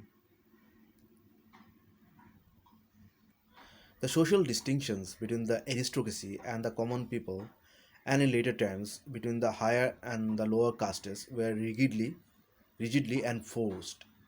যিটো সামাজিক যিটো বিভেদ আছিলে বা পাৰ্থক্য আছিলে উচ্চ জাতি আৰু সাধাৰণ মানুহৰ মাজত, যিবিলাক মানে ৰজাৰ পৰিয়ালৰ পৰা যিবিলাক মানুহ আছিলে আৰু যিবিলাক মানে সাধাৰণ মানুহ আছিলে তাৰ মাজত যিটো বিভেদ আছিলে, এইটো মানে আহোম ৰাজ্যৰ শেষৰ ফালে মানে বেছি কটকটীয়াভাৱে পালন কৰা হৈছিলে, rigidly enforced. None but the highest nobles had a right to wear shoes or to carry an umbrella or to travel in a palanquin. আৰু কেৱল মানে উচ্চ জাতিৰ মানে গণ্যমান্য লোকসকলেই মানে জোতা পিন্ধাৰ অধিকাৰ আছিলে তেওঁলোকৰ, অৰ টু কেৰি আমব্ৰেলা বা ছাতি লোৱাৰ, বৰষুণ বা ৰ'দত ছাতি লোৱাৰ অধিকাৰ, বা ট্ৰেভেল ইন এ পালাংকুৱেন মানে দুলনাত যোৱাৰ অধিকাৰ এই উচ্চ জাতিৰ গণ্যমান্য মানুহৰে আছিলে। কিন্তু যিটো মানে দুলনাত যোৱা, যিটো পালাংকুৱেন কয় ইংৰাজীত, তাতে মানে যাতায়াত কৰাৰ মানে সাধাৰণ মানুহে পাৰিছিলে মানে, কিন্তু সেই অধিকাৰটো লোৱাৰ কাৰণে তেওঁলোকে মানে আহোম ৰজাক মানে কিমান টকা ভেটি হিচাপে দিব লগা হৈছিলে, মানে প্ৰায় 1000 টকা দিব লগা হৈছিলে। সেই সময়ৰ 1000 আজিকালি বহুত টকা হ'ব, প্ৰায় কোটিমান হ'ব। Persons of humble birth who wished to wear the chador or shawl were obliged to fold it over the left shoulder and not over the right as the upper classes did. আৰু ঠিক সেইদৰে মানে যিদৰে মানে দুলনাত উঠাৰ কাৰণে টকা দি কিনিব লগা হৈছিলে অধিকাৰটো, ঠিক সেইদৰে যিবিলাক মানে নিম্ন স্তৰৰ মানে মানুহ আছিলে, নিম্ন মানে সৰু মানুহ আছিলে, তেওঁলোকে যদি মানে চাদৰ বা ছাল পিন্ধাৰ কাৰণে যদি ইচ্ছা কৰিছিলে, তেনেহ'লে তেওঁলোকে সেই চাদৰ বা ছাল নিজৰ মানে বাওঁ ছাইডৰ মানে যিটো কান্ধ, মানে বাওঁ হাতৰ কান্ধত মানে ল'ব লগা হৈছিলে, কিন্তু সোঁ হাতৰ মানে কান্ধত ল'ব পৰা নাছিলে, কিয়নো সোঁ হাতৰ কান্ধত মানে কেৱল উচ্চ জাতিৰ মানুহেই চাদৰ বা শ্বল ল'ব পৰাৰ অধিকাৰ আছিলে। The common people were not permitted to build houses of masonry or with a rounded end, and no one but the king himself was allowed to have both ends of his house rounded. আৰু যিবিলাক সাধাৰণ মানুহ আছিলে, সাধাৰণ মানুহ মানে চিমেণ্টৰ বা পকা ঘৰৰ পকা দি নিজৰ ঘৰ বনোৱাৰ অধিকাৰ নাছিলে, বা ঘৰৰ আগত মানে ৰাউণ্ডেড এণ্ড মানে গোল আকাৰৰ যিটো ডিজাইন ঘৰৰ আগত সেইটো কৰাৰ অধিকাৰ নাছিলে, কিয়নো কেৱল ৰজাৰে এইটো আছিলে। আৰু ৰজাৰ মানে ঘৰৰ আগফালত আৰু পাছফালত কি হৈছিলে মানে গোল ৰাউণ্ড মানে গোল আকাৰৰ এটা শ্বেপ দিয়া হৈছিলে, যিটো হয়তো আমাৰ যিবিলাক আমি দেখা পাওঁ যিটো মোগল আৰ্কিটেক্সাৰ, যিটো মানে ডোম ৰাউণ্ড হেৰি এটা থাকে ওপৰত ছাটত, সেইটোও হ'ব পাৰে, নহ'লে ঘৰৰ আগৰ যিটো মানে শ্বেপটো ৰাউণ্ড কৰাটো সেইটোও হ'ব পাৰে। Musalmans, Mauryas, Doms and Haris were forbidden to wear their hair long, and members of the two later communities were further distinguished by having a fish and a broom respectively tattooed on their foreheads. আৰু ইয়াৰ বাহিৰে যিবিলাক মুছলমান আছিলে বা যিবিলাক মৰিয়াজ আছিলে বা ডুম আছিলে বা হৰি জাতিৰ আছিলে, তেওঁলোকে দীঘল চুলি ৰখাৰ অধিকাৰ নাছিলে। আৰু যিবিলাক ডুম আৰু হৰি জাতিৰ মানুহ আছিলে তেওঁলোকে যিহেতু তেওঁলোকে মানে মাছ মাৰিছিলে ডুমসকলে, তেতিয়াহ'লে ডুম আৰু হৰি জাতিয়ে কি কৰিছিলে মানে সিহঁতক মানে মাছৰ আৰু ঝাৰুৰ প্ৰতিচিহ্ন নিজৰ মাথাত আঁকিব লাগিছিলে, মানে অঁকাই ল'ব লাগিছিলে কাবাক দি। মানে এই যিটো আমি টেটু কওঁ সেইদৰে তেওঁলোকে হৰি বা ডুম জাতিয়ে এটা মাছৰ প্ৰতিচিহ্ন নিজৰ কপালত আঁকিব লগা হৈছিলে। আৰু যিবিলাক হৰি জাতি তেওঁলোকে ঝাৰু দিয়াৰ প্ৰতিচিহ্ন তেওঁলোকৰ মাথাত দিব লগা হৈছিলে, কিয়নো এই দুটা জাতি মানে এই দুটা কৰ্মৰ লগত জড়িত আছিলে হয়তো। এতিয়া আমি আলোচনা কৰিম explanation of the titles of Ahom kings and nobles. আহোমসকলৰ যিটো মানে উপাধি আছিলে ৰজাৰ আৰু যিবিলাক গণ্যমান্য লোকসকলৰ, সিহঁতৰ মানে উপাধিটো কিয় হ'ল বা কেনেকুৱা হ'ল তাৰ বিষয়ে অলপ আলোচনা কৰিম। The tribal names of the Ahom kings usually commenced with Su, meaning tiger, and ended with Pha, meaning heaven. এই যে যেনেকুৱা চুকাফা, চুক্ৰামফা, চুৰামফা, এই চুৰ অৰ্থ কি আছিলে? বাঘ বা টাইগাৰ। আৰু লাষ্টত কি হৈছিলে? ফা। ফা মানে হেভেন, এইটো স্বৰ্গ মানে চুকাফা, চু মানে সিংহ বা লায়ন, টাইগাৰ, আৰু ফা মানে স্বৰ্গ। The Sukaphaa a tiger coming from heaven. ঠিক সেইদৰে মানে চুকাফাৰ অৰ্থ কি হ'ল? মানে স্বৰ্গৰ পৰা অহা এটা বাঘ। ঠিক সেইদৰে Sunenpha a beautiful tiger of heaven. Sunenpha মানে স্বৰ্গৰ পৰা অহা এটা ধুনীয়া বাঘ, চুনেনফা। তাৰপিছত Supatpha a lace like tiger of heaven, মানে যিটো মানে ফিটাৰ দৰে, এটা ফিটা লগাই যেনেকৈ মূৰত বা হাতত, সেই ফিটাৰ দৰে এ lace like tiger of heaven, মূৰত মা ধুনীয়া এটা বাঘ স্বৰ্গৰ পৰা অহা। চুক্ৰামফা এ ফিৰিয়াছ টাইগাৰ ফ্ৰম হেভেন, খঙাল বাঘ স্বৰ্গৰ পৰা অহা, চুক্ৰুমফা। In a few cases, the final syllable was not Pha, as in the case of Suhungmung, the tiger of a renowned country. আৰু কেতিয়াবা কিছুমান আহোম ৰজাসকলৰ শেষৰ যিটো নামৰ যিটো শেষৰ অংশ আছিলে সেইটো ফা নাছিলে, যেনেকুৱা চুহুংমুং। তাৰমানে ইয়াৰে মুংটো হ'ল মানে মুঙৰ অৰ্থ হ'ল ৰাজ্য বা দেশ। ঠিক আছে, চুহুং মানে কি? Tiger of a renowned country, এটা মানে প্ৰসিদ্ধ দেশৰ বাঘ,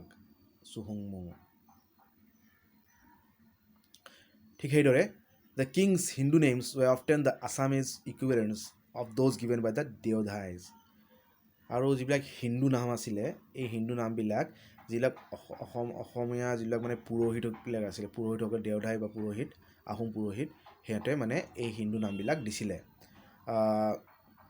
Gadaধৰ সিংহ was so called because Gada is the Assamese equivalent of the Ahom part, and Rudra Singha because Rudra in Assamese corresponds to Krung in Ahom. আৰু ঠিক আছে, গদাধৰ সিংহৰ নাম হ'ল গদা, কিয়নো গদা মানে অসমীয়া অসমীয়া শব্দ, আহোমৰ পাত শব্দৰ পাত মানে গদা, যিটো আৰু ৰুদ্ৰসিংহৰ because Rudra in Assamese to Khurung in Ahom. আৰু যিটো খুৰুংফা বা ৰুদ্ৰসিংহ মানে এই খুৰুং অৰ্থ অসমীয়াত ৰুদ্ৰ বা সূৰ্য। It has been suggested that the first syllable Su is a name as a Shan Chao, meaning great, and ought to be written Chu. আৰু এইটো কোৱা হয় যে চু যিটো শব্দটো যিটো লগোৱা হয় আহোমসকলৰ নামৰ আগত, সেইটো যিটো চান চাও, যেনেকুৱা নামত চাও উচ্চাৰণ হয়, ঠিক সেইদৰে এই চুৰ উচ্চাৰণটো চুৰ জেগাত চু হ'ব লাগে, চান চাও। This, however, does not appear to be the case. কিন্তু এইটো নহয়, ইয়াৰ ব্যতিক্ৰম আছে। The word Chao also means great or god, dev in Ahom, and it is frequently used in addition to the regular prefix Su. আৰু এই চাও যিটো শব্দ চাইনিজ ভাষাত যিটো চাও বা মংগোলিয়ান ভাষাত তাৰ অৰ্থ হ'ল গ্ৰেট মহান বা যিটো এনেকুৱা মানে বা ভগৱান গড যেনেকুৱা আমি ভগৱান দেৱ অসমীয়াত যিটো দেৱ ইউজ কৰা হয় নামৰ লগত আহোম শব্দ এইটো চাও অৰ্থ আছিলে কি ভগৱান বা ডাঙৰ বা বৃহৎ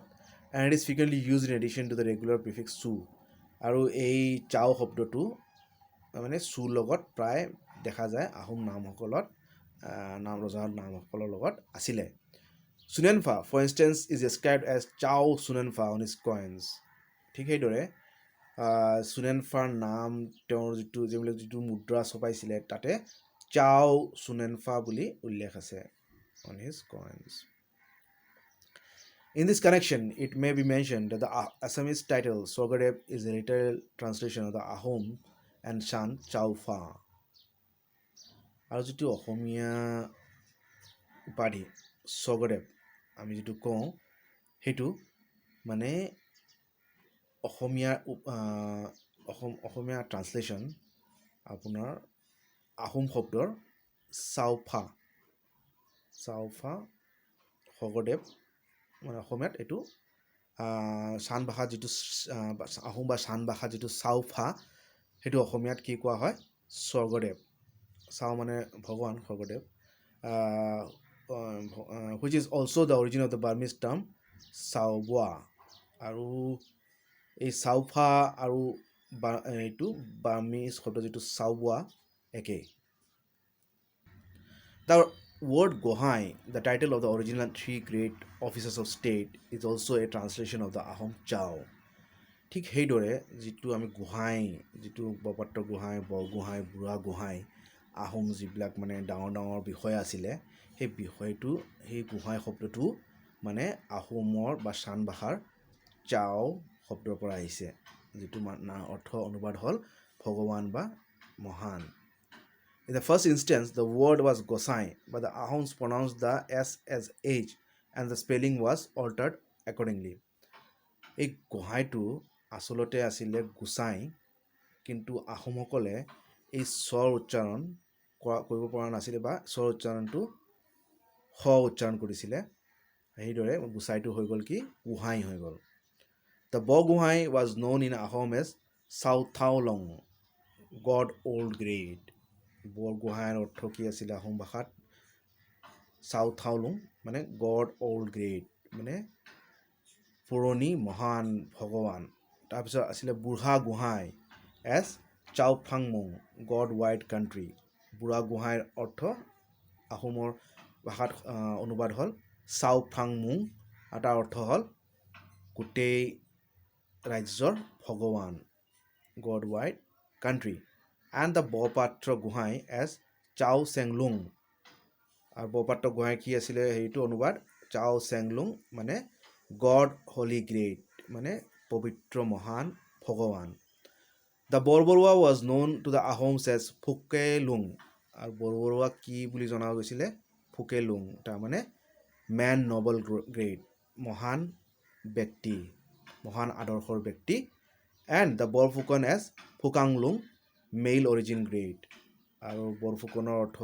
আহোম অনুবাদ আহোম ভাষাৰ অৰ্থ হ'ল ফুকানলুং মানে পুৰুষ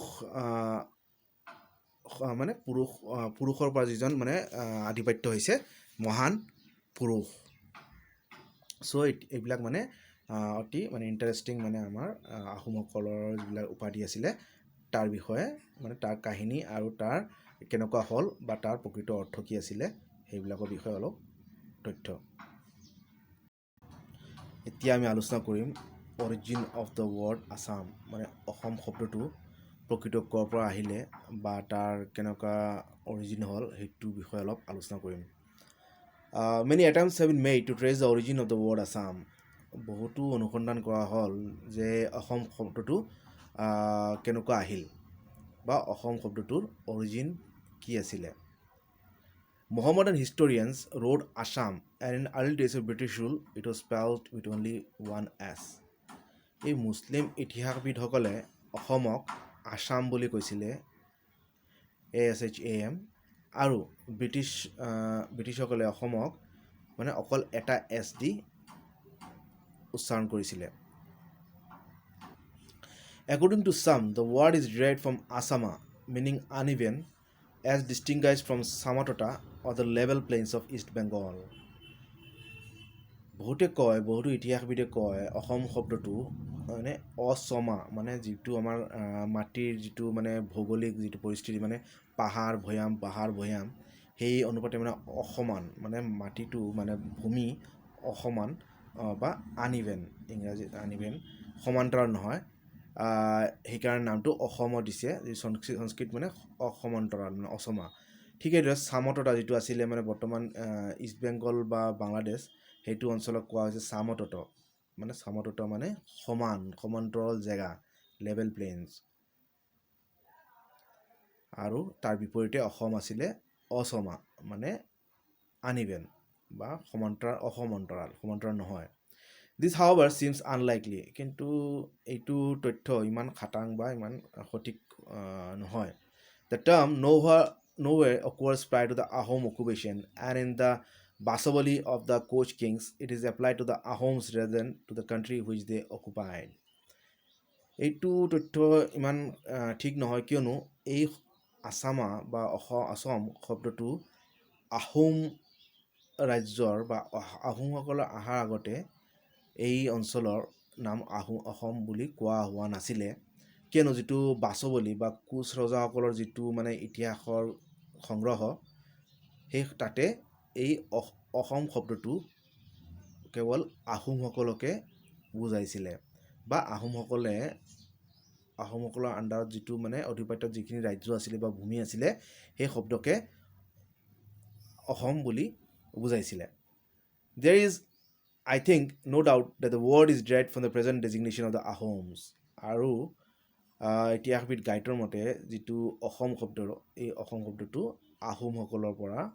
আহিছে আহোম শব্দৰ পৰা আহিছে At first sight this does not carry as much further The Ahoms call themselves Thai and it still remains to be explained how they came to be known by their present name কিন্তু এইটো ৰাইটাৰে কৈছে যে এইটো মানে ইমান তথ্য যিটো বিশ্বাসযোগ্য নহয় কিয়নো আহোমসকলেও নিজকে প্ৰথম টাই বুলি কৈছিলে আহোম বুলি কোৱা নাছিলে আৰু আহোম নামকৰণ তেওঁলোকে কেনেকৈ ল'লে সেইটো অলপ বুজি পোৱা টান It has been suggested that this may be derived from Shan or the Assamese say Siam আৰু এই আহোম শব্দটো মানে শান দেশ যিটো মানে বামা বা অসমীয়াত যিটো কয় চিয়াম এই তাৰ পৰাই আহিছে বুলি ধৰা হৈছে This word, however, is not used by the Assamese when speaking of the Ahoms, but only with reference to the people of Siam. কিন্তু এই চিয়াম শব্দটো অসমীয়া মানুহে আহোমসকলক নুবুজায় বা এইটো মানে চিয়াম বা বাৰ্মা থাইলেণ্ডৰ যিখিনি মানুহ তেওঁলোকে এই চিয়াম শব্দৰে বুজায় অসমত এতিয়াও মানে চিয়াম উপাধিৰ মানুহ আছে উজনি অসমত The tradition of the Ahoms themselves is that the present name is derived from Assama in the sense of unequaled or peerless আৰু আহোমসকলৰ যিটো মানে ইতিহাস সেইটো পঢ়িলেও গম পোৱা যায় যিটো অসম ৱৰ্ড বা আসাম সেই শব্দটো ক'ৰ পৰা আহিছে আনইকুৱেল মানে সমান নহয় বা তাৰ কোনো জুৰি নাই বা কোনো মানে লগৰীয়া নাই এইটো মানে আনইকুৱেল তাৰ কোনো সমান্তৰাল অসম মানে তাৰ কোনো সমান্তৰাল নাই They say that this was a term applied to them at the time of Sukava's invasion of Assam by the local tribes in token of their admiration of the way in which the Ahom king first conquered and then conciliated them. আৰু আহোমসকলে কয় যে এইটো শব্দ যিটো অসমা বা তেওঁলোকৰ কোনো ইকুৱেল নাই তেওঁলোক অদ্বিতীয় মানে তেওঁলোকৰ কোনো লগৰীয়া বা তেওঁলোকৰ সমান কোনো নাই এই শব্দটো কোনে দিছিলে এই মানে চুকাফাই অসমক যেতিয়া আক্ৰমণ কৰিছিলে তেতিয়া এই শব্দটো যিবিলাক মানে স্থানীয় লোকেল জনজাতি আছিলে তেওঁলোকে দিছিলে চুকাফাক মানে হেৰি কৰি সন্মানত বা তেওঁক মানে প্ৰশংসা কৰি দিছে আহোম জাতিক কিয়নো মানে যিটো বীৰত্ব আছিলে চুকাফাৰ আৰু যিটো বীৰত্বত মানে দেখি তেওঁলোকে এই প্ৰশংসাত মানে তেওঁ আহোম জাতিক মানে অসমা বা অদ্বিতীয় বা মানে তেওঁলোকৰ সমান কোনো নহয় এই শব্দৰে নামাকৰণ কৰিছিলে। Assama, however, is a Sanskrit derivative which these rude Mongolian tribes would not have been acquainted with, and on this account, the suggested etymology has hitherto been rejected. কিন্তু যিটো অসম শব্দ আসামা এই শব্দটো মানে সংস্কৃতৰ পৰা আহিছে, সংস্কৃত ডিৰাইভেটিভ, আৰু যিটো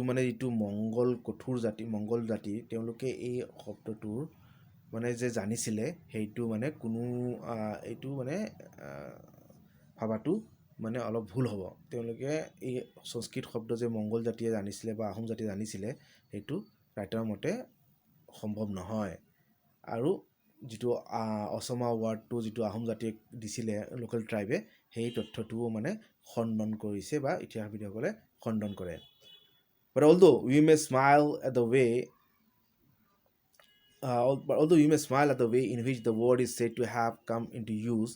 it is nevertheless very probable that the derivation is after all the right one.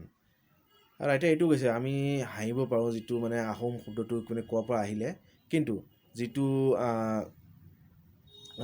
মানে য'ৰ পৰা আহক মানে শব্দটো মানে ঠিক মানে যিটো অসমকে কওক আহোম শব্দ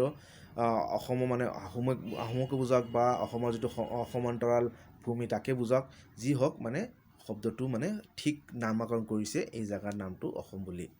মানে নামাকৰণটো সঠিক বা উচিত নামাকৰণ হৈছে জেগা আৰু ঠাই অনুপাতে। The Ahoms, as you have seen, call themselves Tai, which means glorious, of the Chinese celestial. আৰু আহোমসকলে যে নিজকে টাই বুলি কৈছিলে, টাই আহোম বা আহোম, এই শব্দৰ অৰ্থ হ'ল মানে গ্ল'ৰিয়াছ, মানে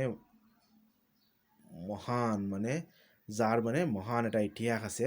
আৰু চাইনিজ অৰ্থ হ'ল মানে ঐশ্বৰ্য, মানে যিটো মানে ভগৱানৰ পৰা আহা, glorious. And of this Asama is a fair Assamese equivalent, just as in Sorgadev of Chaupha and Guhai of Chao. আৰু যিটো মানে এই টাই শব্দৰ মানে যিটো গ্ল'ৰিয়াছ, যিটো মানে গৌৰৱময় বা ঈশ্বৰৰ পৰা অহা, ঠিক এইদৰে মানে অসম শব্দটো মানে এই আহোমৰ টাই শব্দৰ মানে সমান্তৰাল বা প্ৰায় সমপৰ্যায় মানে অনুবাদ। ঠিক যেনেকুৱা স্বৰ্গদেৱ বা স্বৰ্গদেৱক মানে চাওফাক স্বৰ্গদেৱ কৈছিলে আৰু চাওক গোহাঁই কৈছিলে, ঠিক এইদৰে মানে টাইক অসম বুলি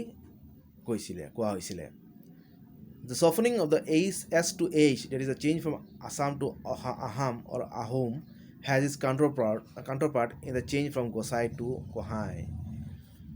এই আসামক আহোম বা আহাম বুলি যিটো নামাকৰণ হৈছে এইটো ঠিক সেইদৰে যেনেকুৱা গোসাঁইক মানে গোহাঁই ৰূপে মানে পৰিৱৰ্তন কৰা হৈছে। আহোমসকলে মানে শব্দটো উচ্চাৰণ কৰিব নোৱাৰি উচ্চাৰণ কৰিছিলে, আৰু সেইদৰে আসামক মানে অসম বনাই দিলে বা আহোম বনাই দিলে। ঠিক সেইদৰে গোসাঁইক কি বনাই দিলে, মানে যিদৰে গোসাঁইক গোহাঁই বনাই দিছিলে। It may be mentioned here that the Burmese called Assam Athan or Vaithali. এতিয়া এই বাৰ্মাৰ মানুহসকলে বা এই বাৰ্মিজসকলে অসমক কি কৈছিলে, আথান বা ৱেইথালি। ঠিক সেইদৰে চাইনিজসকলে কি কৈছিলে, ৱেইচালি। আৰু মণিপুৰীসকলে কি কৈছিলে, টেকাও। Van den Broeke and other earlier European geographers called the country west of the Bornodi Kushazu and at the east of it Koch Assam. আৰু ভূগোলবিদ ভেন ডেন ব্ৰোকেৰ মতে বা তাৰ আগৰ মানে যিবিলাক ইউৰোপৰ ভূগোলবিদ আছিলে তেওঁলোকে এই বৰ্ণইৰ যিটো পশ্চিমীয়া অঞ্চল সেই অঞ্চলক কি কৈছিলে, কুচহাজু, আৰু পূবফালৰ যিখিনি অঞ্চল সেইখিনিক কৈছিলে কুচ আছাম। মানে ইউৰোপীয়সকলেও মানে বৰ্ণৰ পশ্চিমীয়া অঞ্চলক কোচ সাজু বা পূবফালৰ অঞ্চল কোচ আছাম, তাৰ পৰাও মানে অসমৰ নামটো আহিছে বুলি ক'ব পাৰি, বা সেইটো এটা অসম শব্দৰ মানে যিটো প্ৰকৃত যিটো মানে তাৰ অৰিজিন সেইটো অলপ সূচায়।